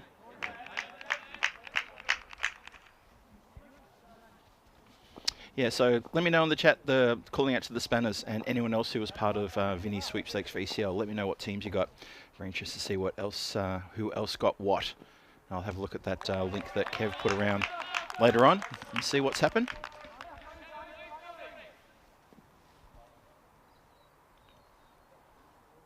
Halfway through the 4th, 31 on the board. Tough going out there in the field for the batters. It's not an easy pitch to bat on. So let's not jump to any conclusions about how the fighters are going with the bat. They are struggling a little bit, but it is tough. A tough surface to play on out here. Tough to get runs. Obviously you saw Marlow and Punjab CCM Madura last night come along and belt some pretty high scores into the 140s. 144 I think was the first innings score of the first match last night. Punjab Madura CC did very well to get that. The second dig, I think Marlow chased down 120 something. Don't have the figure in front of me. So it was good scoring last night. Yeah, it's just a couple of wides now in succession. So Samad is drifting. Score up to 33. Still halfway through the 4th. Remember, the fighters won the toss and elected to bat first. And they had to chase in the last game. And they came undone. Fell short in match 21 by 17 runs. Looking to reverse that fortune and do a bit better in this game 22. And that's another wide. So maybe Samad needs to change sides here. He needs to do something because you can't keep doing the same thing over and over again and expect something different to happen. I think we all understand what that means. So he needs to figure something out here. Like I said, he's a fiery customer. He's a quick bowler. Likes to be a part of everything. But this many wides is not sustainable. Better. Much better. Umpire's just confirming there's still 2 to come. I feel like this over's gone for quite a while already.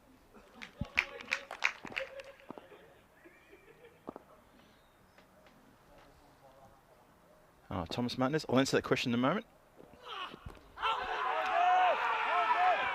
Intense appeal for LBW, and umpire concurs. You are indeed done. Leg before wicket.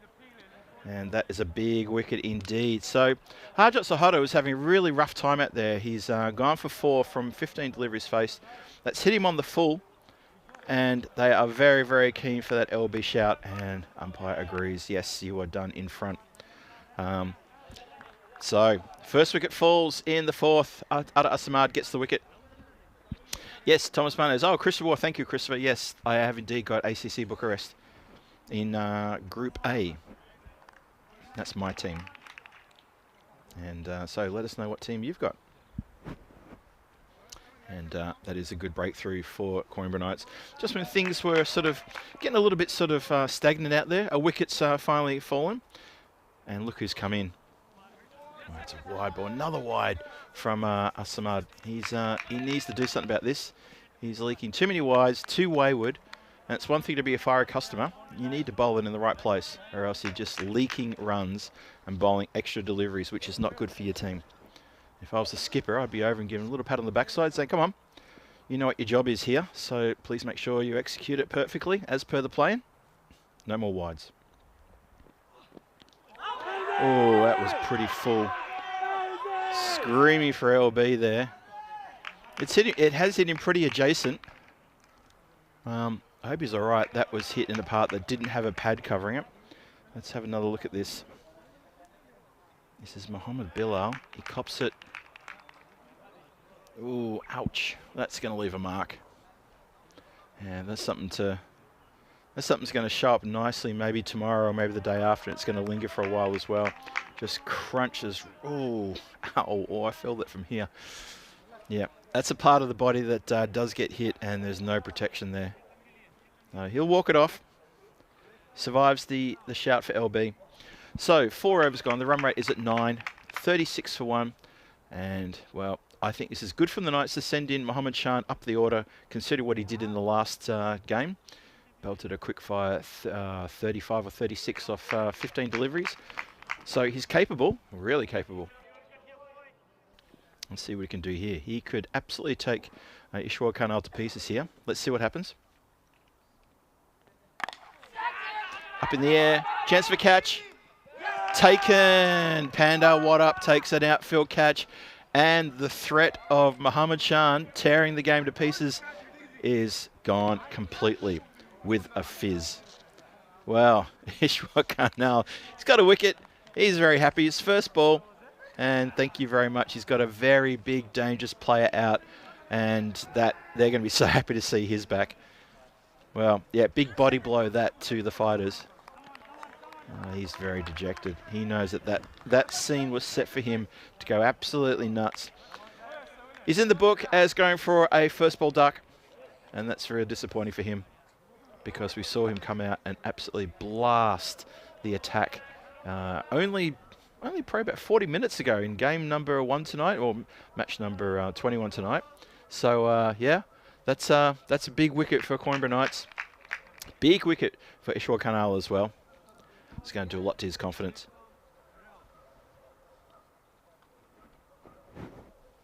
So slip in place, putting the pressure on now, Coimbra Knights. It's just been hit out of the outstretched arms of the slip. Panda Waddup, who took the good out for a catch, he chases after that. He's done pretty well on the field, actually, Panda.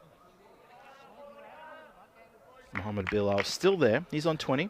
Rahul joins him, skipper. He's going to have to play a skipper's role with Bilal. They're going to have to try to hold the innings together here. They're only 2 down, but what you see from the fighters is they lose a couple of wickets and they lose confidence, they lose momentum, so they need to hold it together. It's not a bad shot, it just hasn't been connected with properly. The right pull shot played though, gets it all the way across. Has to dodge the ball on the throw back in. Bilal to 21, Rahul, he's on 1 from just 1. Halfway through the 5th, 38 for 2 on the board. The run rate is under 8.5. Krista Ward, lots of nerves there. Were you saying that about Panda's catch? Well, there's a bit of activity with the Coimbra Knights there. Having a bit of a muck around as well. Not sure what that's about. Dawud Mohammed and Falak Zeb getting a bit of a tangle. Everyone wants to get their hands on the ball, and you want to see that from a fielding team, don't you? You want to see that fielding team hungry to get the ball. See Zeb there went to ground. In the air, another catch. Another catch, second catch to Panda Waddup, and the fighters are finding themselves back in trouble with a capital T. Big time, good catch. Panda can't believe he's got 2 catches. He's probably just increased the number of his catches he's ever taken. I will check that stat. I'm sure he's taken a lot of catches in his lifetime, but it's a very comfortable catch. He's got a safe pair of hands. Look at this, just backs back, takes it as technically correct as he possibly can, gets a big hug for his efforts from his skipper. Big wicket. The opposing skipper, Rahul, is gone. He's gone for almost no score. He's got 1 from 3. Coimbra Knights getting on top here. Big time. Fighters starting to feel them starting to go on the wrong side. Sit down the ground. Horton comes off the boundary line to field that one. Get through for a single. Yeah, I'm nervous for the fighters because I just think that if they lose another wicket, it'll fracture.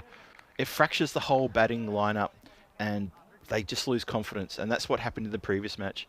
And when you're averaging around about sort of 68, 67 runs per innings in a tournament, you know that you're struggling with the bat because that's what they're averaging at the moment. Let's have a look at the ECL coming your way soon. We've just been talking briefly about the teams there and about who got who in the sweepstakes. 7 groups. Action starts 24th of Feb. 4 weeks of really great T10 cricket. The best of the best from all the countries from around Europe coming together in Kardama, and that is going to be a cracking tournament. It's brilliant every time it comes to Kardama. I'm looking forward to this one big time. Hope you are too. Swing and a miss. Bit slow to get off the ground there. Maybe Bilal, I don't know, maybe slipped, maybe jarred his knee a little bit, not sure. Byes taken. Sorry, it wasn't Bilal, it was Gurswak Singh who was on strike. Just a little bit slow and a bit proper to get moving there. Mohammed Bilal, he's still there. That ball just He felt like that shot, watching him swing the blade in slow motion as the ball was coming through. It's good over this so far.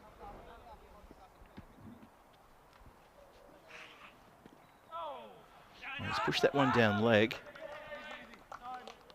I think, has that come off something? It's come off the...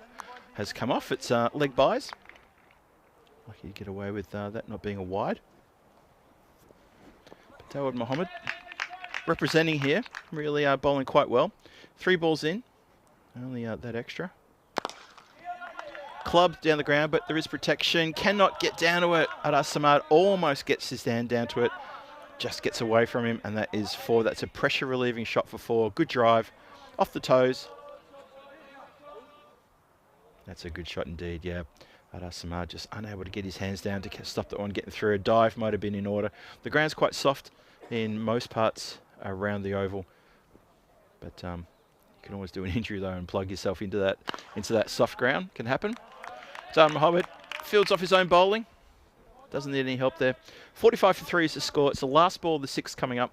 Remember, the fighters won the toss and they wanted to bat. They wanted to get a score on the board. And this is where they're sitting currently. Oh, I think there was something on that. If the bowler and the wicketkeeper's expressions are something to go by, might have got a tickle on that. Have a close look. Oh, I think they felt that maybe he gloved that. Opportunity gone. Oof. That could have been telling. Wicketkeeper still hasn't gotten up. His fingers were straight if he got the ball on his fingertips.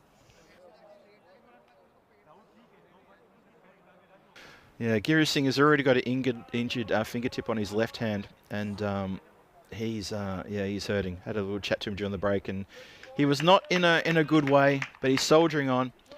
But you watch him; he will be favouring the right hand over the left in most things he's doing.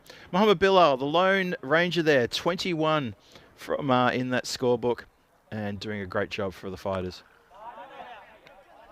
And that is another good shot, all the way along the ground. So Mohammed Bilal, hats off to you. You're doing really well. That's a really good shot.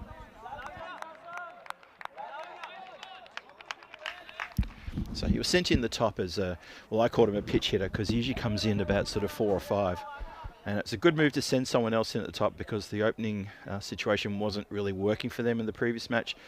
To be fair, probably not the previous matches. And that's another great shot. Well, the ball boy has to duck for cover as well because that's a Maximo straight at him.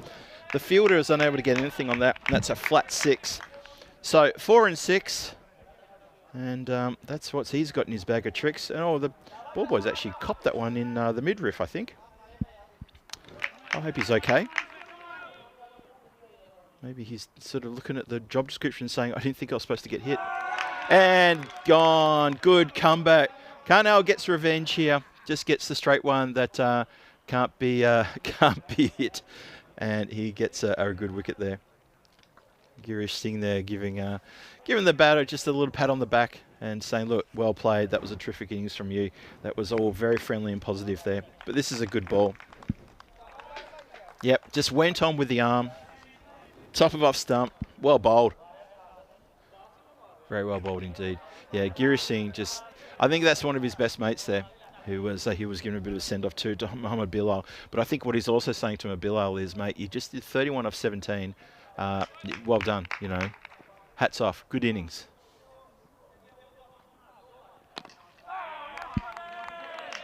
Miss hit there. Ishwar Kanal's had a pretty good game. He's picked up wickets. He's got some runs in the previous game as well. He'll be looking forward to hopefully getting some runs in this game if he's required. It's 55 for 4. We've got 2 balls to go in the 7th. He's very nearly got another one. He's got 3 for. He's got 1 more ball to try to improve on that. 3 for 13. This is a good return for effort. Let's have a look. Can he pick up 1 more? Oh, they're appealing for caught behind and appealing for stumping. Girish Singh is appealing for everything that he's legally allowed to as a wicketkeeper. And, well, we'll have a look at a replay, but I'm pretty sure the umpire's call was not out. So, not sure there's anything on that, but this is interesting. And the foot is down. I'd say the foot is down. Not a problem. Keen, really keen there. Baljit Singh was a little bit in la-la land then, I have to say. Sort of, nonchalant about the fact they didn't get an edge on that, but then almost taking a bit of a walk, which is really quite sort of bizarre. Could have walked into a bit of a problem there. So tomorrow, night 12 of 16. Tomorrow, Friday night, cricket under lights, T10 action. Gorka 11 are back against Punjab CC Amadora. And 2 matches there were very interesting because Punjab CC Amadora went against Marlow last night. They won the first game convincingly, and the second one they were chased down and beaten quite convincingly. So a bit there for Punjab CC Amadora to think about. Good start to the over here. Dawud Mohammed coming to bowl his second. And of course the team from Gorka with something to prove. Maybe they can get a sneak win against the behemoths from Punjab CC Amadora. We'll see. Alter Ego in the chat made a very good observation there. Some of you surely must be having GB dreams or nightmares at night. Yes, I am. Well and truly. I'm not ashamed to say it. I do. Could be worse, but yeah. When you sort of wake up in the middle of the night, you're thinking about golden balls and how you never get a chance to call one. Well, not quite that, but yeah, golden balls. Anyway, moving along. That's a rabbit hole we won't go down. That's clipped away into the covers. Shouts of easy. Coimbra Knights feel like they're in real good control here. Well, Gursuak Singh's still out there. He's been now joined by, I think it's Bapinder Singh is out there with a bit of a shoelace issue. Asking the wicketkeeper Girish Singh to tie his shoelaces, and Girish Singh's carrying a really bad injury to his the end of one of his digits on his left hand. So maybe I want to double check those knots on the shoe, make sure they were tied properly. Not too sure. Anyway, we continue. 56 for 4, halfway through the 8th. Shouts of what, a lone call of LBW. Dayward's down on he's even gestured to his knee and said, I've even gotten down on my knee. Come on. How about that? I can't believe he's actually done that. He's gestured to his leg and said, I'm down on my knees, umpire. Look at this. I just cut away. Sorry, we had to go back to live action. And that has been dispatched out of the ground. That's why, because that has gone a really long way. Clubhouse in danger. Park cars in danger. And he'll be left to wonder what might have happened with that appeal. As it turned out, it was nothing happening. Absolutely middled. Lovely strike. 62 for 4, last ball, the 8th coming up.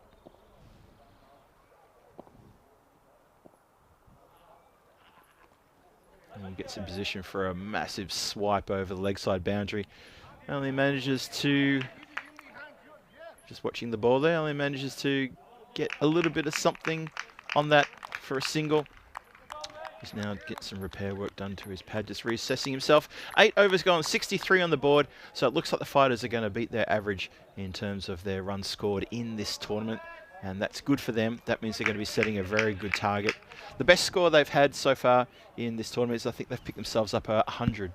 They got 100 a couple of nights ago and set that target to be chased down. So they are capable of making triple digits. Don't worry about that. The run rate has gone flat since the end of pretty much the 3rd over onwards. It's dipped down. And it's been about sort of, 7.5, 8 and over. Excuse me, voice is going there. 7.5, 8 over since about the 5th. And they haven't really had any real sort of momentum there. It's just been quite flat. I don't like to use the term flat line, but that is a flat line. Alter Ego with a very good comment there. The GB is a good way to have a winner decided if the scores end up the same at the end of a game. I do agree with that. I think a lot of people do. Oh, how about that? Oh, that was a wrong-footed wicketkeeper who's got a damaged left hand, gets to use his right hand, sticks the mid out. Yep, I got it. Yeah, comfortable as you like he's been doing it all his life. But he was probably inches away from maybe embarrassingly letting that one go through. Oh, it's another no ball. This is G1 Giri needs to work on this. He's yielded a few no balls tonight. He needs to work on that. And it's not good. Umpire indicating that it was a front foot no ball and signals the free hit. And letting Gursuak Singh, no. Here we go. Free hit. What can you do? Swings for the rafters, and that is a free miss in the book. So Jiwangiri survives that one. He's been pretty expensive tonight.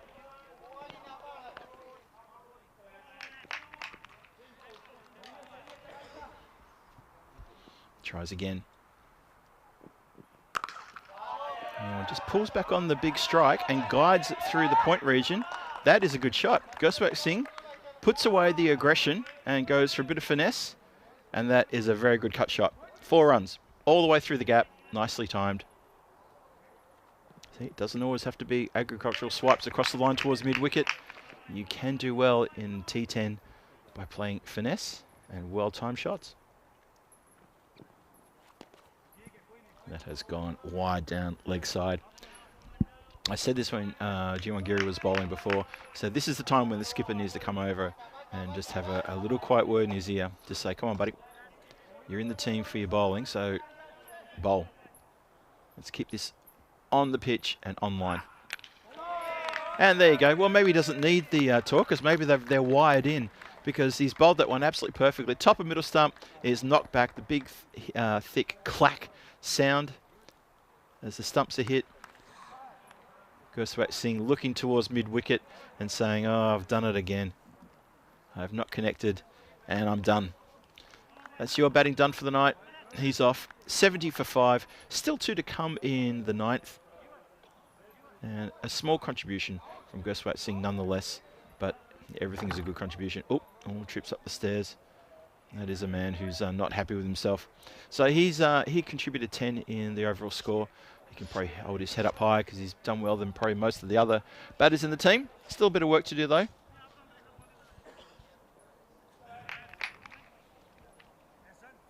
So 8 deliveries left in the innings. Jiwangiri with still 2 to come. And then we'll see who's going to bowl the last. I know Dawood Mohammed's bowled out and Falak Zeb's bowled out. Might be... Has Samad got another over left, or Udin maybe? Anyway, let's get through these 2 balls here. Jiwangiri. Ooh. Girish Singh, he's in the wars. He really is in the wars. He's been carrying an injury for quite a while now. He's got a rotten injury to the end of one of his fingers in his left hand, and it is causing him so much strife. I think now this one, he's taken the ball, I think, just above the kneecap, I think. That's what's happened. Have a look. Where's this bounced? Oh, ow. That's top of the kneecap. That's hit it flush. And that is, well, umpire Kroot's giving it a rub. Trying to get a bit of blood black through there. Mike Seal agreeing with me before, but that was the pep talk. Absolutely, I thought it was. But yeah, Girish Singh, he's been in the wars. I hope he's all right, because that ball hit right flush. Just, you can see where it bounced. It just bounced ever so slightly up and hit the top of where the kneecap would be. And that is a very unprotected and very sensitive area on everyone. I hope he's all right. Sucking in the deep breaths. He's a trooper, though. He's a trooper. He wanted to pull the gloves on in this match. I asked him about that. I said, look, I know you're carrying the injury. He said, no, Phil, I'll do this. I'll keep wicket because I want to, and I know the team needs me to do this. So he's an absolute trooper. That is a cracking shot. Every little bit of that. That's a great shot indeed. Well, there's a bit of fire left in this game then, as this innings is sort of getting towards its close. But Jatinder Singh has just stand and deliver crash. Barely a millimetre of footwork there, and has middled that one out of the ground. What a lovely shot. That's the end of the 9th. 76 for 5 at the end of the 9th. So 6 balls to come. And Ada Samad, he's shaping up to bowl the last one. That's a good, well, it's not just a good decision. It's good planning to have him ready to bowl that last over. Bit of fire. Needs it on target here. 76 for 5. Where can the fighters get to? They've got to be thinking. They've got to be thinking minimum 90. They have to. They've got to be thinking this has got to be an over with 15, 16 runs at least. It's been hit across the line. There is a fielder out there straight to him. Dawood Mohammed patrolling the boundary out there, and just one. Yeah, Trip Denny making an observation there. I think every player's going to have a mark after playing this tournament. We have seen some injuries in the last couple of days, haven't we? We saw a really bad injury last night. And if Roshan Singh is watching, our very best to you. We hope to see you back very soon. That was a nasty blow he took. It's a good ball. Gets away from the keeper. Girish can't get around there. He's very proppy behind the stumps. He's only got to last 4 more balls, and then he can go and have a sit down, and he'll be hoping he won't be asked to bat. I guarantee he'll be hoping and praying he doesn't have to have a bat today. 4 balls left, 78's on the board, 5 wickets down.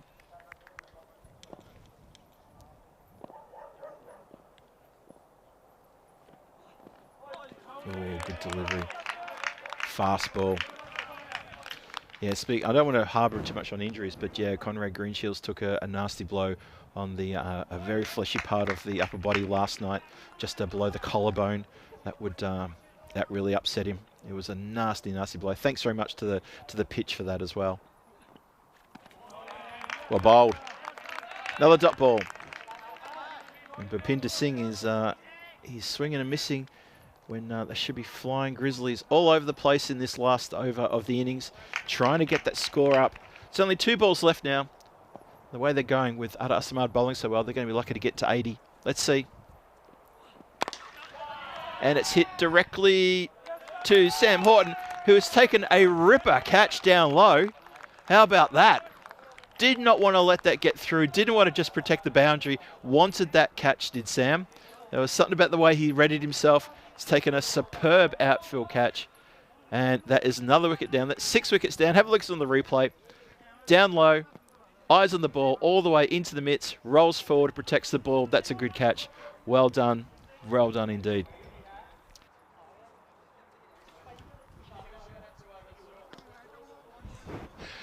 Just a shout out to all the boys in split from Sam. Gives me a bit of a thumbs up after taking that ripper catch. Almost a wicket. Wow, that was super close. No chance of another run there, and that's where the innings will finish with the score on 79 for 6. I don't like to put the mockers on the fighters, but I did say the way they were going, they were lucky to get to 80 with that great over from Ada Asamad there at the end, and that ripper catch down the ground just in front of me here by Sam Horton, who asked me to give a shout out to all his friends in Split who are watching, and I hope there's a few of you out there. If you are, make yourselves known. Sam's thinking about you, and that's what's important. So the fighters come to a close. Their innings comes to a close. The 2 batters walk off. Jatinder Singh walks off with his counterpart Lalit Kumar, who only just come in and didn't really get a chance to do a lot. And we have a look at the highlight reel here. And things got going pretty quickly, actually. The first couple of overs, Mohammad Bilal in a proper mood, middling and sending that Grizzly out of the stadium on several occasions. Unfortunately for Sahara, he was unable to really get the bike moving. Got done leg before in front there from the Asamad's first over, and he only went for 4. Just really couldn't contribute with the bat, which is unfortunate because we've seen him in full flight. He's an absolute gun. Speaking of guns, Mohammad Shan came undone with a sky catch caught by Pandawada walking backwards. Takes a good catch. Very dangerous batter is Mohammad Shan. And then in almost identical fashion, Panda takes his second catch of the night, gets his second hug from Alex Sepp, and picks up another wicket. So good strike down the ground. A couple of boundaries coming around here. Girish Singh there takes an absolute shocking one on the edge of the fingers there. And that's really bad. So I'll try and find out how he is and if he's going to bat in the Coimbra Knights innings. If he's not needed to bat, I guarantee he won't bat because he's in all sorts of trouble at the moment. Ishwar Kanar bowled well. Picked up 3 wickets he did. A couple of bowls.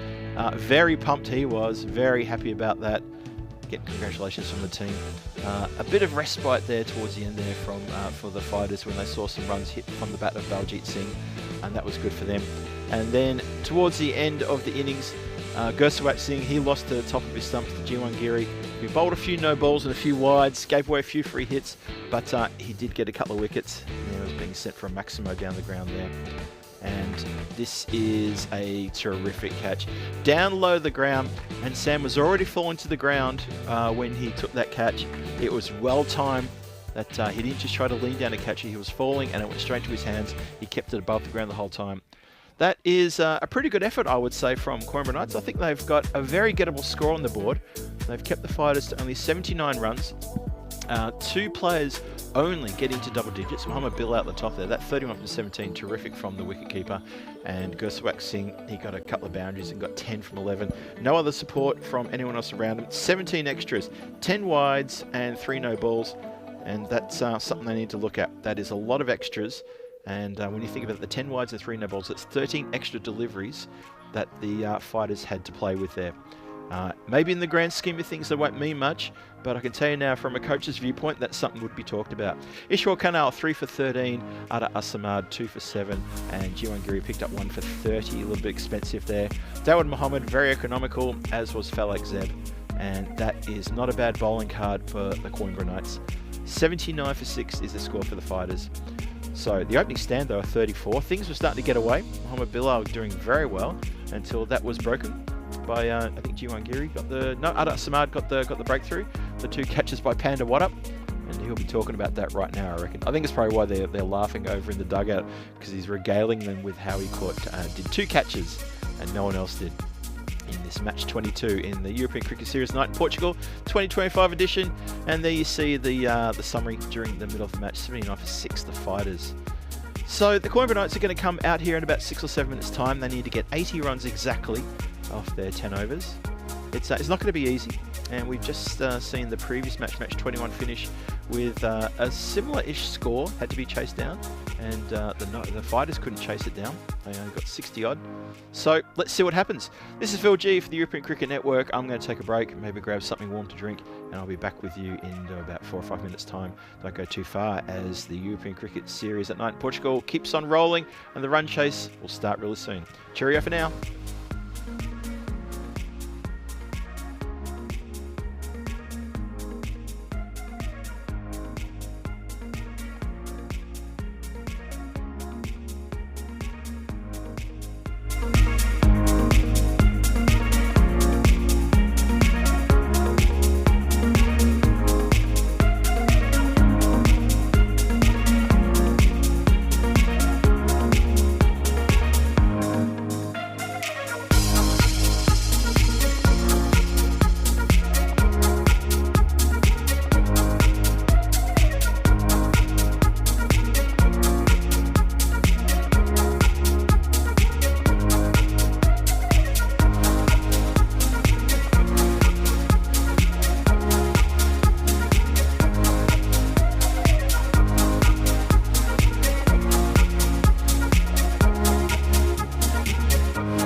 Just you and me.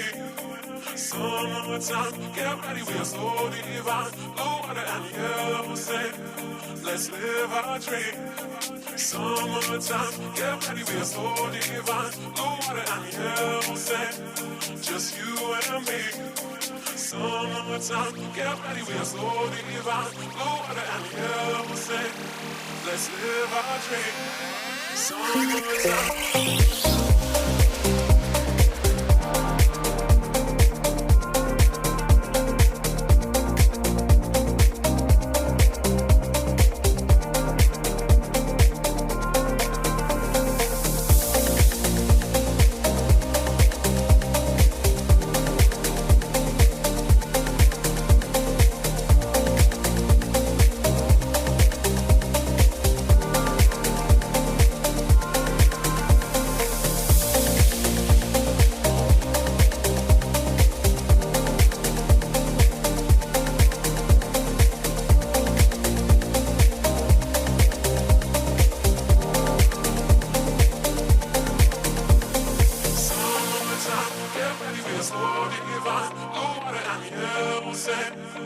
just you and me.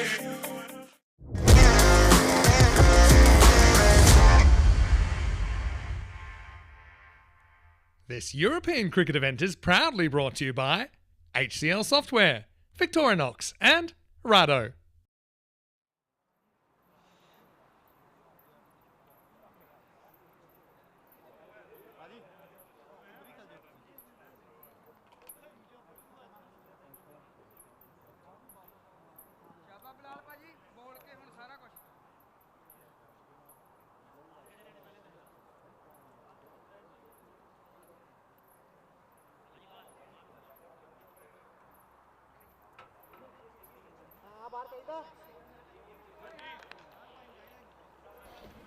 So 79 on the board.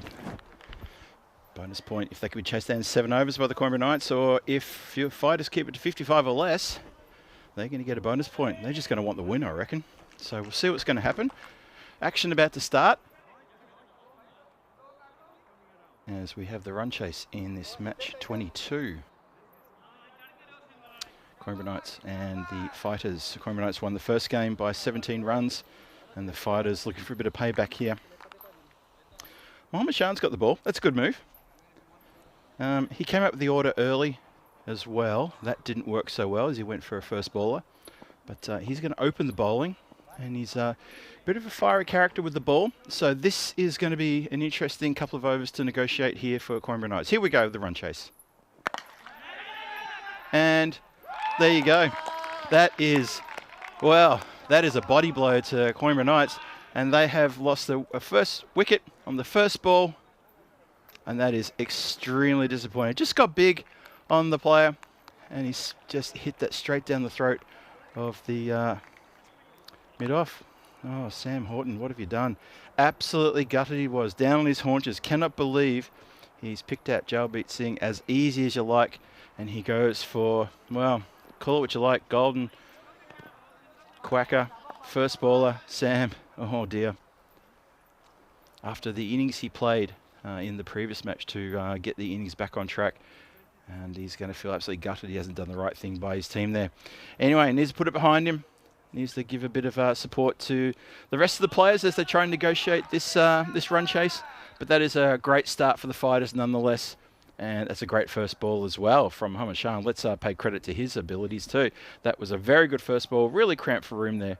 And the shot was never on. Ended up being just a dolly catch to mid-on. Still got to catch him. That's exactly what Baljit Singh did.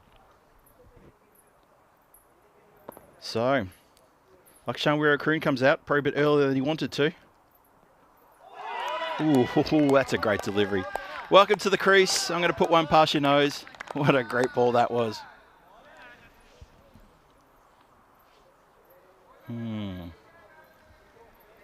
Yeah, Lucky. We call him Lucky. That's Lakshan Weerakoon. He's well known to the ECN crew. Does a little bit of work for us with video editing. He's a very talented individual. And he's a talented individual with the bat as well. And he's going to negotiate a pretty tough over here. Oh, it's almost come undone again. In this, on the score byline there, it says Mohammed Bilal's bowling. I can tell you now that's not Mohammed Bilal bowling. Mohammed Bilal is behind the stumps. That's Mohammed Shan bowling. Unmistakable. That's Mohammed Shan. And the reason I know it's because Mohammed Bilal is behind the stumps with the gloves. He does a great job back there. This is a great job too, though, by Shan. That's a good straight drive. No, it's not, because it's almost coming for a second catch. Baljit Singh's almost got a second. He's almost got a second catch in the over. Couldn't believe his luck. Now, interesting, Lakshan Weerakoon has almost come undone again with some sort of half-straight drive. That's exactly what happened in the previous game. He played a very strange, almost defensive push straight up in the air, and he was caught and bowled. That is not too dissimilar to that dismissal.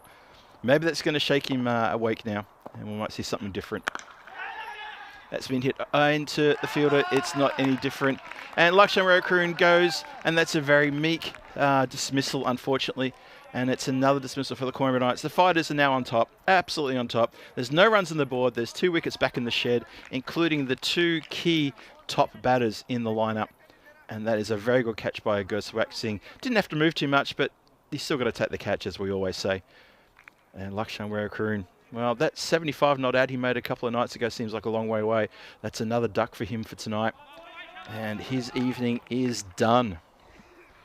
He'll join Sam Horton in the dugout there.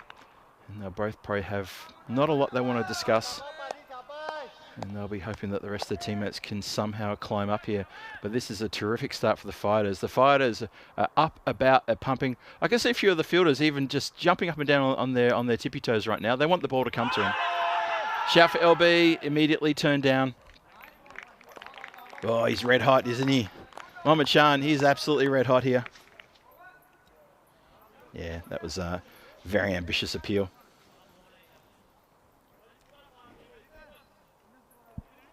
G1 Giri there survives the shout. It's been 19 matches since the golden ball. And after that first over, I'm pretty adamant saying that we're not going to see a golden ball here. I think the Fighters are all over this one. Like a cheap suit. No, that's not the right analogy, is it? I don't want to say the other thing about something being all over everything. But anyway, 19 matches since the golden ball.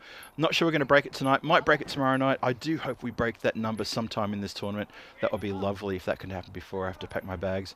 And before you guys go off to the Western Shield and the ECL, it'd be nice if we can reset that dial back to 0.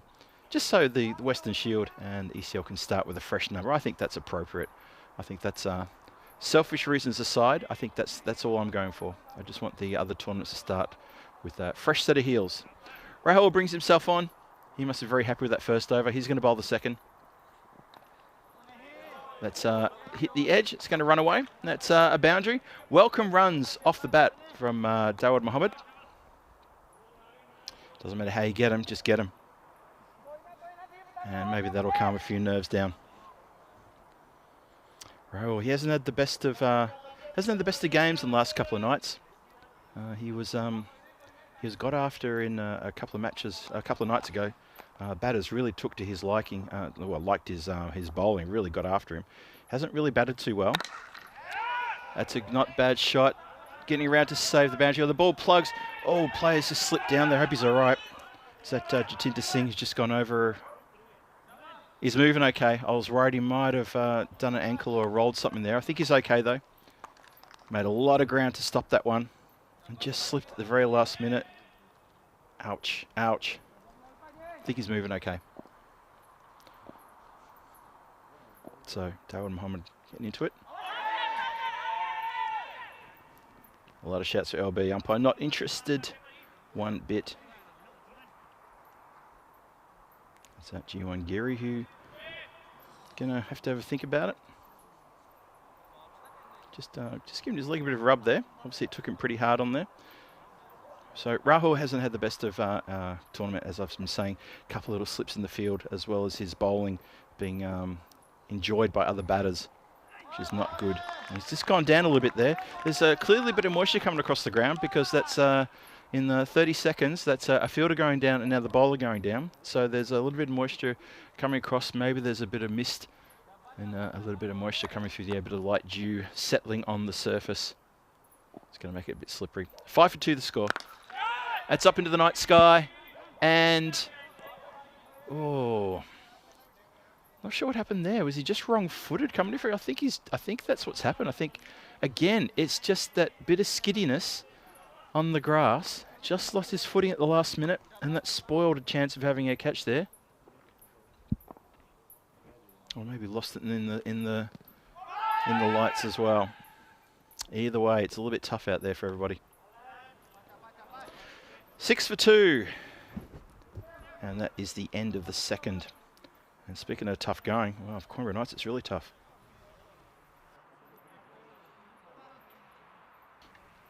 And they need, well, another 74 runs off 8 overs, so that run rate's starting to climb again. Have a look there at the standings. You can see the Coimbra Knights, with that win they had just earlier, pushed themselves up into 4th place, 10. They're only 2 points behind the Lisbon Capitals. The Fighters are now 3 points astray of the Coimbra Knights, and only 1 point behind Gorka 11.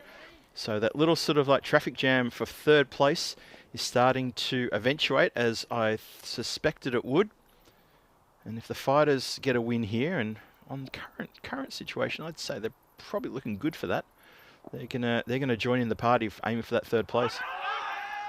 Ambitious shout for LB there.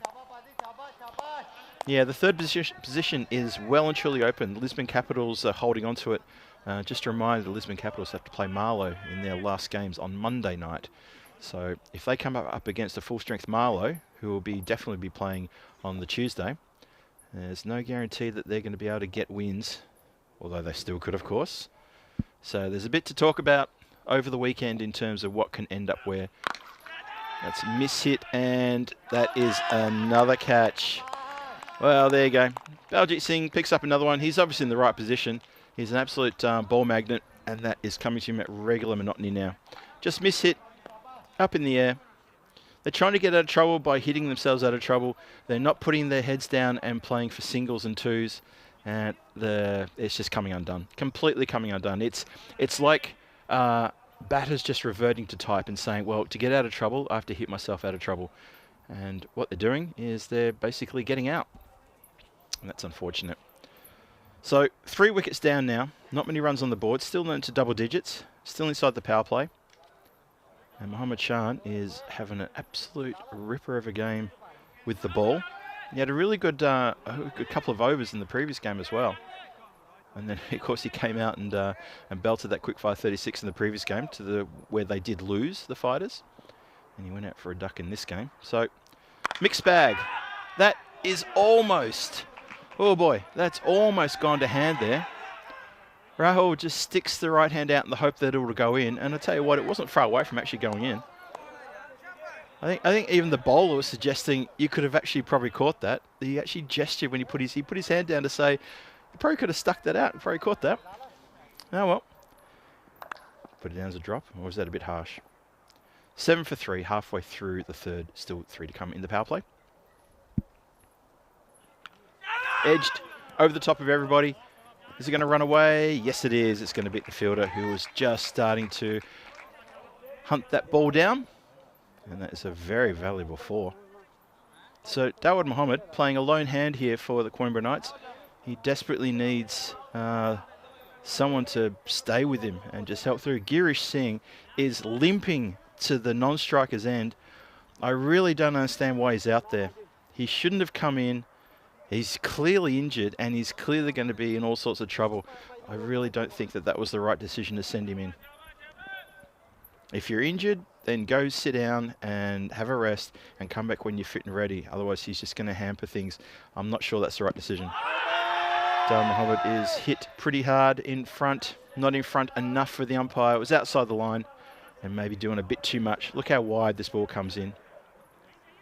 It does straighten. It straightens appreciably. Umpire says not enough for me. Or maybe straighten too much. 11 for 3. One more to come. Mohammad Shan has bowled his heart out. 3 for 5. Absolutely turned the game on its head with these 2 overs. What can you do here? Just pushed towards square leg. Quick single.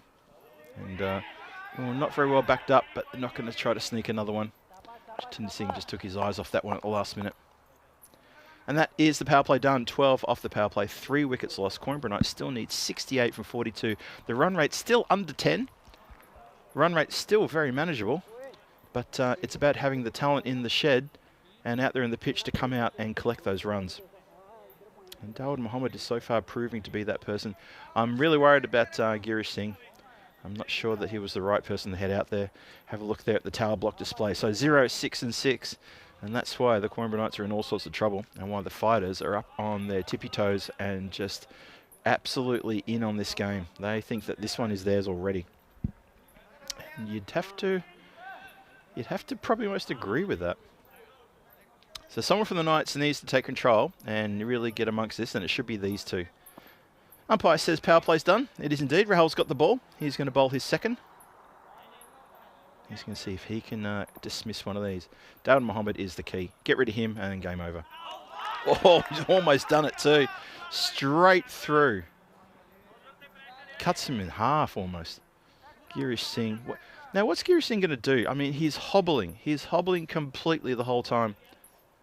Let's see when he takes off and, oh, he doesn't. We're not going to see the takeoff and run, but when he got to the other end, it just looked like he was just ready for someone to come out and give him the last rites. So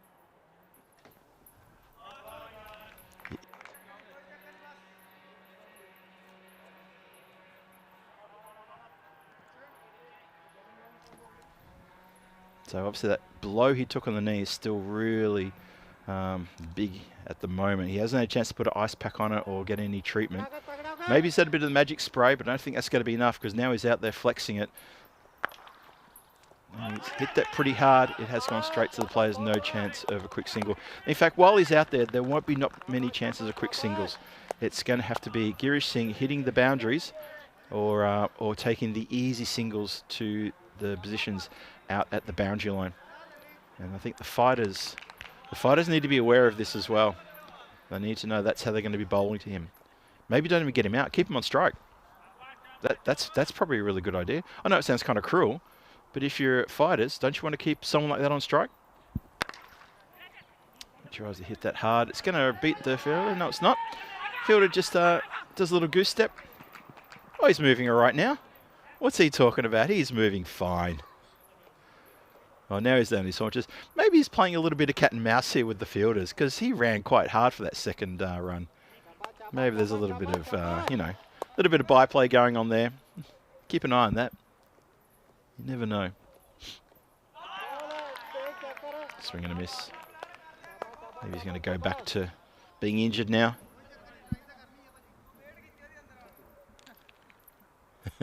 Just reading Lithium 37's comment.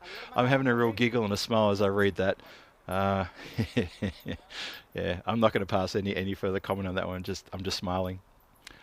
Anyway, we'll continue back with live action here. 16 for 3. One more to come in this over. Rahul has bowled pretty well. He's only gone for 9 from his 1.5 overs. And I think it's pretty much where it's going to end up. Girish Singh, he's on 3 from 5. Dawud Mohammed on 10 from 7. The run rate up to 10.37 because it's 64 needed from 37. And Girish Singh looks like he's on his last legs. It's crunched down the ground. It's going to beat the fielder. That is going to also beat him to the boundary line. And that is a good shot for 4. Jatinder Singh, I feel like he's been in the wars as well, poor old Jatinder Singh in the field. He's slipped over a few times. He's run into the boundary line. And that one has just beaten him. And he slipped again. He's going to have to invest in some studs on those shoes, I think. So 20 for 3, 4 overs gone, 6 overs to come. The target is 80.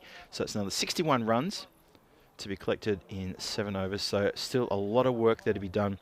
The run rate is ticking upwards, though. You can see that white line is on the correct curve. It's going exactly where it should, maybe and then some. After those wickets falling here. Coimbra Knights, 20 for 3. Losing wickets very early on in that first over. In all sorts of trouble. But they did a good job with the ball. They kept the fighters to 79 in the 10 overs. So it's up to them to capitalise on that. But so far, the fighters have been fighting very hard in this run chase, and they've done a great job so far. It's a wide call as we start. Lalit Kumar's over. We only saw Lalit Kumar right at the end. I think he walked out for maybe the last ball of the innings, maybe the second last ball of the innings. Didn't get to face anything. So now he gets a chance with the ball. Oh, it's taken very nicely from middle stump. Been smacked out. Just picked up casually one-handed on the boundary line there. But that's a fielder who knows what he's doing. That's Gurswak Singh out there. Have a look at this. Just reaches down with the one hand. Yep, I got it. Could have taken a funny bounce, but no, he was all over that. Dawud Mohammed and I was going to say, and Girish Singh need to do something here, but the wide bowled. Lalit Kumar straying a little bit of a grunt there. Maybe it was an effort ball, but it was actually quite slow, so it was obviously disguising the slow ball.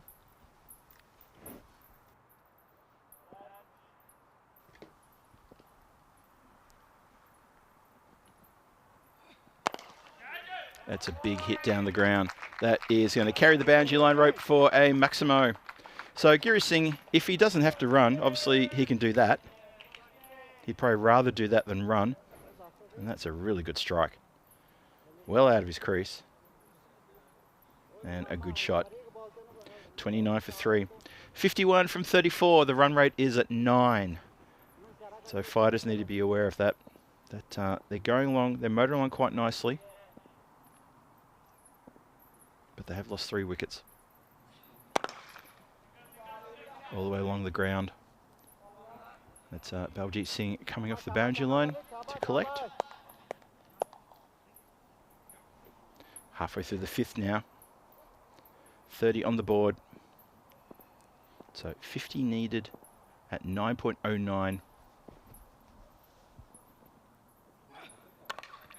Goes for the uppercut and gets it. Good shot. Really good shot that. Dawood Mohammed leans back, sees it short and wide outside off stump, and that is a favourite shot on this pitch, to just see that quickly and just give it the little help it needs. It feels like a very short boundary over there, especially when you've got a pace bowler on. Give it that elevation and get it over for Maximo. More often than not, you'll see that shot go for 6 rather than anything else. Well executed. He moves to 17. And then he goes for a cover drive and gets nothing on that one. I'll let Kumar expensive over this one. He's gone for 16 from the 5 deliveries.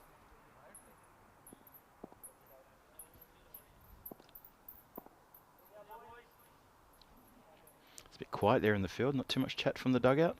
Not too much chat in the field either. And just defended. Oh, calling through for quick single. Really testing that knee of Girish Singh. Who has to put the hammer down and go. Dawood Mohammed gives him a big thumbs up, and Girish Singh probably grits his teeth, and he's back down, sort of leaning again on his haunches, and expressing God knows what about how injured he is. 5 overs gone, and 37 on the board. This is an interesting little run chase. Day 7 of 11 tomorrow in Malta. The European Cricket Series continues, and Rico Full is looking after you there. We've got the power hitters against the Red Stars in the first 2 matches. Then Sequa United is against Mater in the 2 afternoon games. So Rico Full, he's got his hands full, certainly with those big games coming up. Group B action tomorrow, and it's day 7 of 11. So it's starting to get down to the pointy end of the competition there. And Rico's done a great job. Obviously, Tina Goff finished up yesterday, finished her commentary duties there. She did a fantastic job too. Looking forward to commentating with her, hopefully in Portugal next month. And that's going to be awesome. Imagine that. The 2 new kids on the block, Phil G and Tina, giving you the action from the Portugal ECS. But tomorrow, it's all about Malta. And then after Malta, you can switch over and join me for the big Friday night evening games here. That's going to be fun. Punjab CCM Adora and Gorka 11 going head-to-head on Valentine's Day. That hasn't escaped me. I do know it is. I was going to save that for my introduction tomorrow. Yes, I'll do a little intro tomorrow to you all. Say hello. 37 for 3. We're halfway through the innings. And that one doesn't really get up. And there's a bit of a swipe there. Jatinder Kumar. Sorry, Jatinder Singh. Jatinder Kumar plays for a different team. I knew that. Teju. He's got written on his back. So Dawood Mohammed, he's on 18. He's done pretty well. Got almost half the runs. Plays it with soft hands into the ground and guides it for 4. And as I said in the last innings too, when we saw the fighters, I think it was Gurswak Singh who did a similar shot to this, just wound up for a big strike and ended up playing a finesse, lovely shot to the point boundary for 4. Doesn't always have to be hits to mid-wicket for 6. Those sort of shots can also get you the win. 41 for 3, 39 needed from 28. The run rate's now down to 8.35. Mind you, though, the shot over to mid-wicket is also worth doing, although that's probably gone to a very wide, long-on position, but that's gone towards the clubhouse. Might have even gone inside the clubhouse. Have a look how close this got. Okay, I think we've got our ball boy in front of the clubhouse there who saved the furniture. Well done. 47 for 3. Dawood Mohammed suddenly is up to 28. So he's striking at 200. And maybe he's the man to take the Coimbra Knights to a big victory here. It's in the air. It's going to go over the top of the fielder and 1 bounce, 4 runs. This is good striking here. And Jatinder Singh is in a bit of strife as a bowler. He's getting hit a bit too easily. And especially in a game where you've got a low score to defend, he's in a bit of trouble.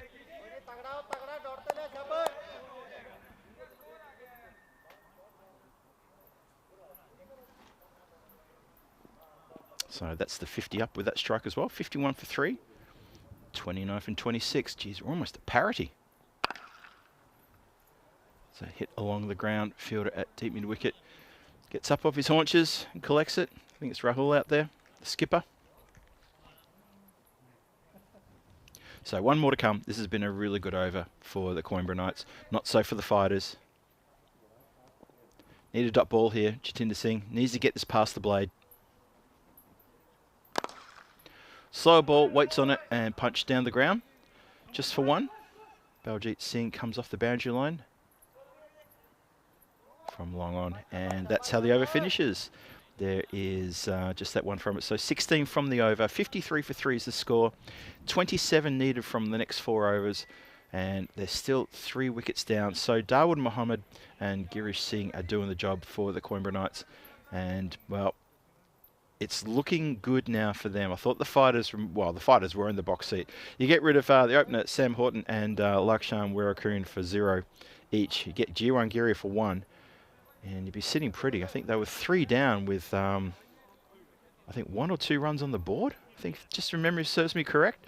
So at that point, you'd have to say, well, the Fighters are going to absolutely demolish, just steamroll the Coimbra Knights. But all credit, Dawood Mohammed and Girish Singh. They've shown a bit of grit, a bit of determination here. And the score is 53 for 3 after 6. And the Fighters, they need to break this partnership. I mean, I don't want to overstate the obvious here, but they really need to break this one up. Goswak Singh, he's the man to do it. Hit up in the air and taken. There you go. It's exactly as described. He was definitely the man to do it. And Girish Singh, injuries and all, is going to walk off. But I think he's done a pretty good job. Really good partnership there with Dawood Mohammed. And he's the key. Dawood Mohammed is the key for sure. And see there, just goes to the big swipe, goes up in the air behind him, doesn't even know where it's gone, looks around and sees, oh, the keeper's got it. And Mohammed Bilal takes a very easy catch. But a good innings nonetheless, a gutsy innings with injuries. Injuries to the knee, to the finger. He's suffering a little bit out there. But he goes off 15 very valuable runs off 10 deliveries when you only need 80. That's a good contribution from someone who's in a little bit of trouble. Christopher Ward has already said start the car. Ooh, you've gone early, mate. I think you've gone early. But let's see. You might be onto something there. I think that obviously that last over you saw, you're pretty convinced. Goswat Singh wouldn't agree. Here he comes. Samad is out there. Can't really speak too much to his experience in batting. So this is a real test for the youngster. Still needing 27 runs here. So still got a bit to get. That's short, and he's just got a little bit of feather on that one. And he's going to get himself off the mark with that single. Umpire Bucks just with that indication he does, in case anyone's wondering if it was leg byes or byes, he does that little indication like feet running, as though to say, yep, that's, well, how does it become he hit it? I suddenly just realised, yeah, why do you do feet running? It should be something like, you know, tapping something to say he hit it. Anyway, back to live action. Now, if the Fighters can get rid of Dawood Mohammed, I reckon they are on here. Absolutely on. This game is far from over. 26 from 20. You might think that's an academic scoreline, but while Dawood Mohammed's there, there's every chance the Coimbra Knights will get this. If Fighters get rid of him, then the pendulum will swing heavily the other direction. Oh, Goswak Singh, he's looking skyward saying, what do I have to do to hit the stumps? And I kind of have to agree with him. Someone forgot to put an extra coat of varnish on the stumps, I think, because that should have rattled wood. Well, there you go. 54 for 4. Last ball of the over. Oh, it's full. It's not going to be the last ball of the over. It's going to be a wide. Well, that's a bit of a disappointing way to get to the end of the over. Gives the extra weight. It's got to be re-bowled. 55 for 4 now. Steve McVeigh saying it. He agrees. Thank you, Steve. I just get that feeling. I'm not in that frame of mind yet in one bit about the end of this game. Oh, it's a good shout. And given not out. There you go. So, oh, action aplenty in that over. If anyone's going to get the wicket, it's going to be this man. Really, look how far that ball comes in. Maybe it did way too much. Yep. That's what umpire Bucks is saying. He's saying, look at it, it's going down leg. That ball did way too much there. And on the replay, I'd kind of have to agree. So after the ECS in Malta with Rico full in control there, why don't you switch over to me, Phil G here in Portugal, and I'll take you through the evening's session where Gorka 11 are going to face off against Punjab CC Amadora, and that's a pretty big game for both teams. Obviously, Punjab CC Amadora with definitely be favourites to take that one out, but Gorka 11, you never know, they can just pop up out of nowhere and sneak a win. And it's all about getting maybe one win, and again, getting into that position where you can threaten third place on the standings. First and second place is only between Marlow and Punjab CC Amadora. I think we can all agree on that. And that starts with a very filthy wide. That's not a good delivery. And Al-Amin, he's flexing his arm as though to say, yeah, I was a bit stiff there with that delivery. That's just a bad ball. Call it what it is. Mohammed Bilal not happy at all that he had to do a bit of work there. Crash. Wow. Out of nowhere. Crunches a big Maximo onto the offside. Goes into the grandstand. You heard the clunk. Dawud Mohammed, he was racing out of 39 from 20 deliveries, 63 for 4. The end is in sight. It's less than 20 runs now. It's 17 from 17 for the win. And hello to James Stewart. Yeah, it's a really good good comment there. Tina left Malta with the golden ball. Begs the question, what's wrong with our Phil? I know. But don't worry about that. What's right with the Coimbra Knights? Because that's another Maximo. So someone's in a rush. Clearly there's a restaurant booking on. Dawud Mohammed has said, look, enough of this. Let's just finish this. And he's put the Coimbra Knights almost into the winner's seat now with that big Maximo over on the leg side. So he's gone offside square. He's gone leg side square. He's on 45. 11 needed for the win, and he's eyeing off a very handy half century here in a low scoring affair. Chases the wide, doesn't need to. And Al-Amin has sadly he's really dropped the ball here for his team. He just hasn't kept the pressure up, and it's been capitalised by a very talented opening batter here. It's gone leg side again. This isn't good. Leaking runs like this. 9 from 16 needed now. So I reckon another couple of... Rob Thompson, I think, feels trying too hard. No, I'm backing off on that, Rob. I'm backing off on the golden ball. Goes to hit that around the corner, and it's another wide. So we're probably going to get there in wides now. Al-Amin is coughing up a few too many wides here in his over. He's only bowled 2 legal deliveries. His over's now worth 17. That's not good. Yeah, Golan with the shot of the day. How about that for a shot straight down the throat of the fielder coming in off the boundary line. And Mohammed Chand accepts a pretty easy catch in the end.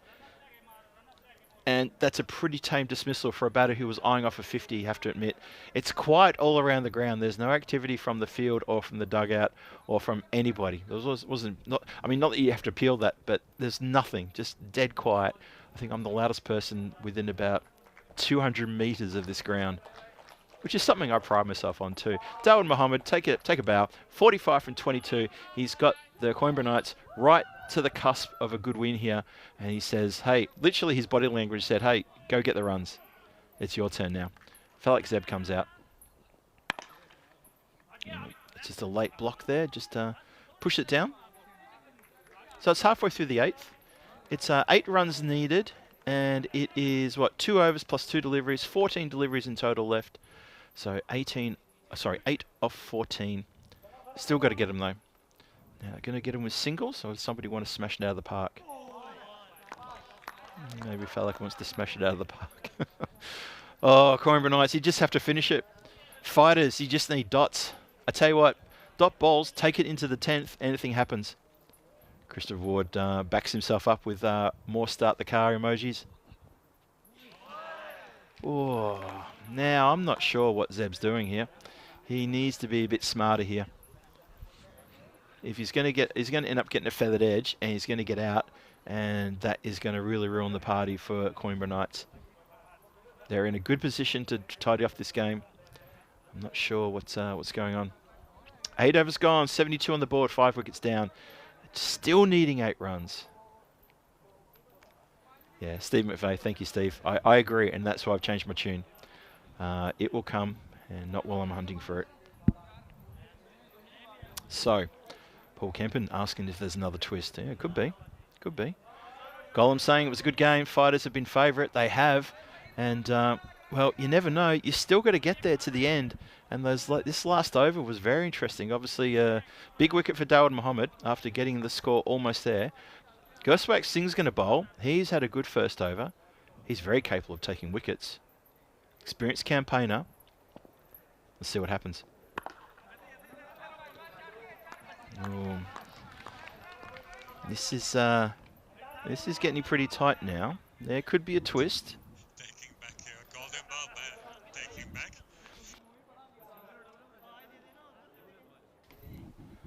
So Samad, he doesn't seem to be in a rush. He's 1 from 3. Zeb has faced 3 dot balls. Gurspwak Singh, he's bowled 1 for 2 from his 1.1 overs. And there's another dot. It's racking up. It's racking up. Lithium asking if he gets to see his first golden ball since joining ECN. Nobody knows. Ooh, I don't know. Is it too premature to say mention a tingle? Oh, it's in pretty adjacent. Umpire concurs. And Samad is gone. So, people in the chat asking if there's a twist. Here's your twist. Here it is. Oh dear. So, fighters are fighting back. They're going to keep fighting to the end. The Coimbra Knights are in real danger of bottling this one right at the death. And Gurspwak Singh, well, he's a really good bowler to bring on for the 9th because he's now picked up another wicket. You know he's going to be economical. And Coimbra Knights have got a bit of a tail. Now, Ishwar Kanal, we saw him in the earlier match hit a few good shots. He got a couple of boundaries and ran some really hard 2s as well. So he's very active. But he needs to be careful he doesn't lose his head here. There's only a few runs. You could do it in singles if you want. Don't lose your head. Hits it and calls Zeb through immediately for a single. And that's good work from Kanal. 73 for 6. 7 needed now from 8 deliveries. 7 from 8 now.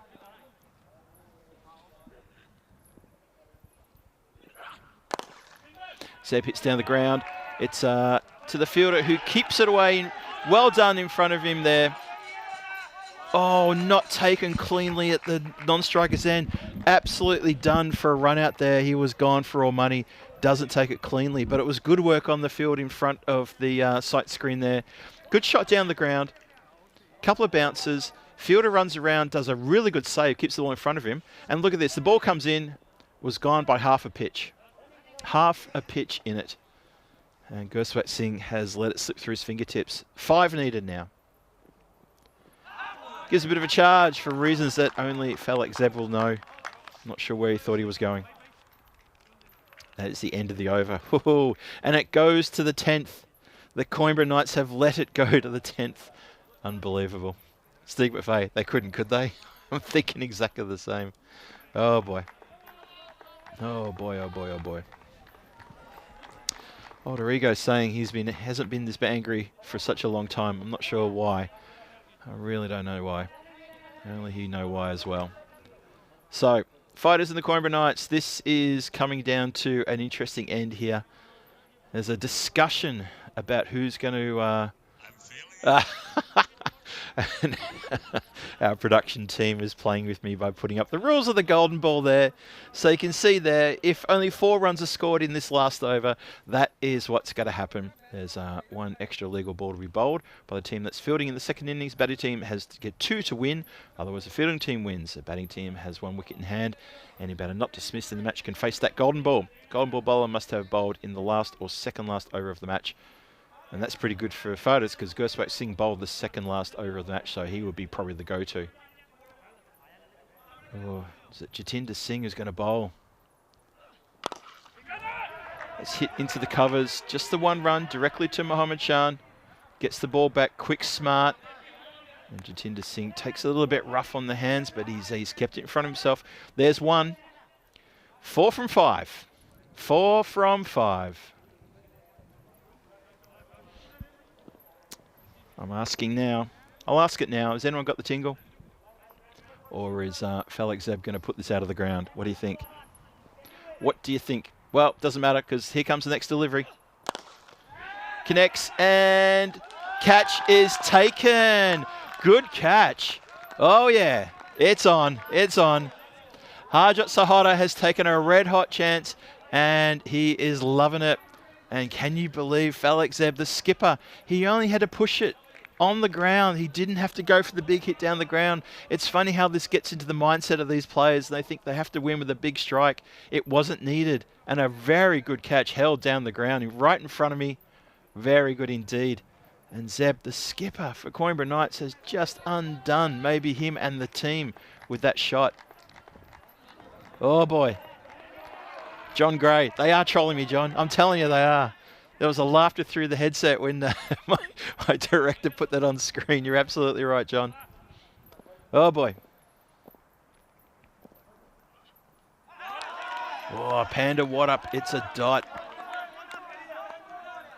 Oh, boy. It is 4 needed from 3. 4 from 3. So we were, what was it, 8 needed from 17 balls at one point. And now it's 4 needed from 3. Fighters are coming back hard. They run for a bye. That's clever from Ishwar Kanal. And Panda gets down to the non-strike end. That is 1 bye. Well run. He gives the thumbs up. Ishwar Kanal had his head on right. And he said, nah, we're going to go, we're going to go, we're going to go. And they got through for a bye. 77 for 7. 3 from 2. Oh, boy. GB or not? What do you think? Jatinder Singh, all pressure on the bowler. Oh, and there's a run out here. Clearly a run out. And that's disappointing. That's really disappointing. Panda, he thought we'll go for another bye, but I think Ishwar Kanal, he wanted to be there because I think he had more confidence in him hitting some runs than Panda, which may or may not be the case. I don't know. We'll never know. Yeah, that's... I just get the feeling... I get the feeling that they're going to bottle this, the Coimbra Knights. They're going to bottle it. They need 3, no, not 3 from 2. We've had the run out, so I make it 3 from 1. This should be the last ball of the game. Let's see. Sit down the ground. It goes straight to the player down here, Harjot Sahara. He throws the ball in. It's not taken cleanly, and it's the run out, and it's gone. Oh my goodness, the fighters cannot believe it. They are out of their skin celebrating. What a finish. What a flying finish that was. We almost had a golden ball. Just had to get home. It was a good shot down the ground, but it went straight to the player on the boundary line who ran in. Harjot Sahara, who took a catch in that over as well. He was the man of the moment. He ran in, he fielded the ball, got it back as fast as he could to the keeper's end. And that is, well, actually, no, went to the non-striker's end. Chance of overthrows, and the ball got up to the keeper, and they've affected the run out. Handshakes all around. Have a look at this again. The chaos. This is ECN at its best. All the way along the ground. Sahara flings it in, gets to the bowler, misses it, back up gets it. He goes correctly to Mohammed Bilal, who breaks the stumps, and they stop the 2 runs from being scored. Only 1 run is scored, and they save themselves from facing a golden ball. That's basically what's happened. Oh, boy. Oh, that is so close. Oh, I remember game 1 in Malta last year. I don't know if anybody was watching that one, but it was a similar end. We needed 2 runs for a golden ball, and Ziri United got 1, and I was denied. We were denied. So there you go. Handshakes all around between the 2 teams. This has been a close game. It's been a real close, low-scoring thriller. The pendulum swung every other way. Every over it went somewhere different. There were wickets. There were suddenly boundaries. Dawood Mohammed's fantastic innings there, all for naught. Good wickets and good bowling spells. Ishwar Kanal picked up a 3-for. Oh, man, that was something else. I hope you've all enjoyed that wherever you are. What a great finish. Tomorrow, the European Cricket Series in Malta continues, and there's my challenge to Rico Full. try and follow that. Try and follow that for a terrific game. I know you will, because you're an absolute champion. Power hitters against the Red Stars in the first 2 matches. Then Swiki United take on Materday in the afternoon games. Rico Full will be taking care of that, and I'm sure he'll deliver a very exciting afternoon and morning of cricket for you. In the evening, T10 action under lights here on Friday night. Valentine's Day, so there's going to be no love lost between these 2 teams. Gorka 11 and Punjab CCM Adora go head-to-head, and that's with me here at the Estadio de Municipal de Miranda de Covo, as the European Cricket Series of night in Portugal continues with night 12 of 16. Let's go to the highlights and talk about highlights. Well, it all started with the first ball. Poor old Sam Horton got a first ball duck hitting straight down mid-on's throat. You think that's bad. Lucky then did the same thing. Hit it straight down mid-on's throat, and it was missed, unfortunately. Couldn't believe it, Lucky, so he tried it again. And this time the catch was taken at mid-wicket by Gursawak Singh, and there was trouble aplenty. This skyer from Dawood Mohammed, that really got things going. Jatinder Singh, well, he went over a couple of times, not just then, but a few other times. He needs to invest in some studs, I think, on his shoes. Jiwan Giri didn't trouble anyone either. Baljit Singh gets a second catch for his trouble. And when it was 3 down, that was trouble. Big trouble, big time. Girish Singh, the injured Girish Singh, came out, and he and Dawood Mohammed really got into the runs. There was a few shaky moments, but they did get into the bowling. They did really well, and they almost guided the team to a terrific end. So there you go. It continued around. That was a lovely good uppercut there. Dawood Mohammed, he deserved a 50. It's a shame he fell short, but all credit to the fighters who really never let go of the throttle. They never said die. They pushed really hard. They were a lot more positive in this game than I've seen in the last few games, to be honest, the last few nights. And it was a real enjoyment to see them, because I think they are a really good team. They've got a lot of talent. A lot of people try hard. I'm a big fan of the wicketkeeper Mohammed Bilal. I think he's actually terrific. And it's really good to see them get that win. As much as it was good to see the Coimbra Knights get a win before, that was when Dawood Mohammed went out, caught by Mohammed Shah in a very straightforward catch. Then things started getting chaotic. Gursawak Singh, Gursawak Singh, he had a fantastic 9th over here. There was wickets, there was runs. This save on the boundary, that was so important, absolutely important. I got to give a shout out actually to Baljit Singh. He's played a terrific game in the field. Saved runs, caught the ball well, and did beautifully. This was the last ball. That was not the last ball. That was the last catch to Harjot Sahara, who took a really good catch. And then there was dot balls. Panda Waddup got run out, and when he was trying to get up for just a quick bye, Ishwar Kanal said, no, we don't want to take this run. Then there was this shot down the ground. This was hopefully going to be the win for Coimbra Knights. It went the other way. The ball goes through the bowler. It goes to the backup. The backup knew to throw it to the keeper. Mohammed Bilal breaks the stumps. Ishwar Kanal cannot get back in time.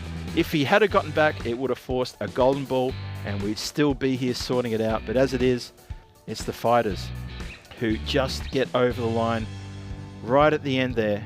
Oh boy. I think everyone just needs to just take a breath and just enjoy what they just watched. Hope you've all enjoyed that one. I can see some people clearing away from the chat there. Have a look at the scorecard.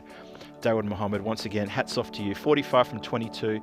Girish Singh fought hard for that 15 under, well, pretty adverse conditions for himself. He was heavily injured. He's walking past me as I talk right now. He's looking really worse for wear. 11 extras in there. There were 9 wides, so they've opened the door to try to get Coimbra Knights to win. Fighters bowling 9 wides there. That's not too good. 78 for 9 is the final score. They go down by a run. Can you believe that? That is so close, it's ridiculous. But sadly for Coimbra Knights, no one there able to really help out in the batting apart from those two who got to double digits. The bowling performances were fantastic. Gursawak Singh, 2 for 5 from his 2 overs. Big shout out, biggest one for the night. But Mohammed Shah at the top there, 3 for 6, including a maiden. Well bowled to you, Mohammed. Absolutely fantastic. I think he got a double wicket maiden at the top there. Correct me if I'm wrong. So he's put his hand up for man of the match with that excellent performance. You have a look there. Yep, it was 1 for 0, 2 for 0, then 3 for 6. And that was when the Coimbra Knights were in all sorts of trouble. But that really good partnership then between Girish Singh and Dawood Mohammed took them up to 53 before Girish Singh holed out. But at that point, you actually thought, well, the Coimbra Knights are in the driver's seat now. Not to be. Let's go to the summary, and we'll close this match out by having a look final time at the summary. and we'll see what exactly happened here in this match 22, a ripper of a match. A low-scoring thrill. The fighters put on 79 for 6 in their 10 overs. Muhammad Bilal with a great 31. Supported with Gerswak's swing with a 10. Ishwar Kanal gets a 3 for 13. Ada Asamada 2 for 7. Lovely bowling from the Coimbra Knights to keep that score down to 7-9. But when they come out to bat, only 2 batters got in double digits, and that's Dawood Muhammad with a superb 45 from 22. Girish Singh a fighting 15 from 10 under bad circumstances. He was injured quite badly, took a ball on the kneecap when he was keeping. He's carrying an injury on his fingers as well, and he got hit a few times right on top of that finger, which has already sustained an amazing amount of damage. He was in a lot of pain. Sadly, they don't get the runs because they had 78 for 9. They lose by a run. Mohammad Shan 3 for 6 and Gerswak Singh 2 for 5. Outstanding for the fighters, absolutely outstanding, and they get a win here. So I guess you could say for the evening the points are split between the two teams, and maybe that's a fair representation of what's gone on here tonight and what's gone on in the tournament with both of those two teams. I can see people leaving the chat. Thank you very much to everyone in the chat. I've probably missed most of you because I've been waffling on. Chris Ward, he's saying good night. Well, thank you very much to you and to Jules and to Paul Kempen and to Mike Seal and Alter Ego, who's come and gone, and a whole bunch of others in there. I'm sorry I haven't had a chance to mention you all. Steve McVeigh as well, my good friend Steve, and Ian Smullen. Lovely to see you all there. And everyone else who's in the chat and everyone who's watching from around the world, even if you're not watching us on the ECN YouTube page, maybe you're watching us on in India through Fancode. If you are, I hope you've had a lovely evening. So, more cricket tomorrow, Malta, and 4 games there with Rico, and then switch over to watch me, or not watch me, but to tune in with me for the evening session here, night 12 coming your way shortly. So, that's it for me. I'm going to sign off on behalf of the Blue Crew, our great friends at the Mob 2 Circles who did a terrific job again tonight, and everyone here at the ground who's kept us hydrated and fed and looked after us. Thank you so much to everybody, and thank you to everyone out there watching as well. We hope you've enjoyed it.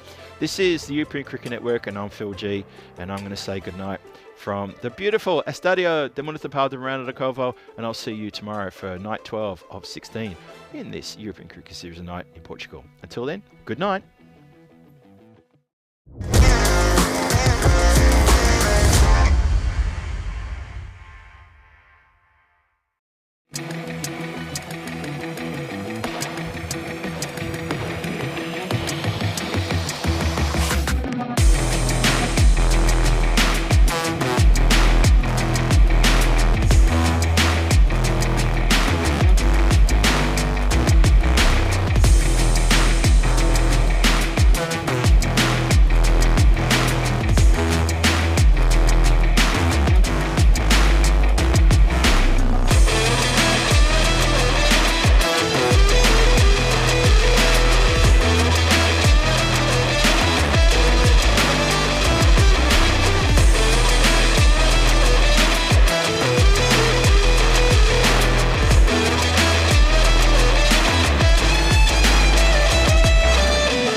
Ball.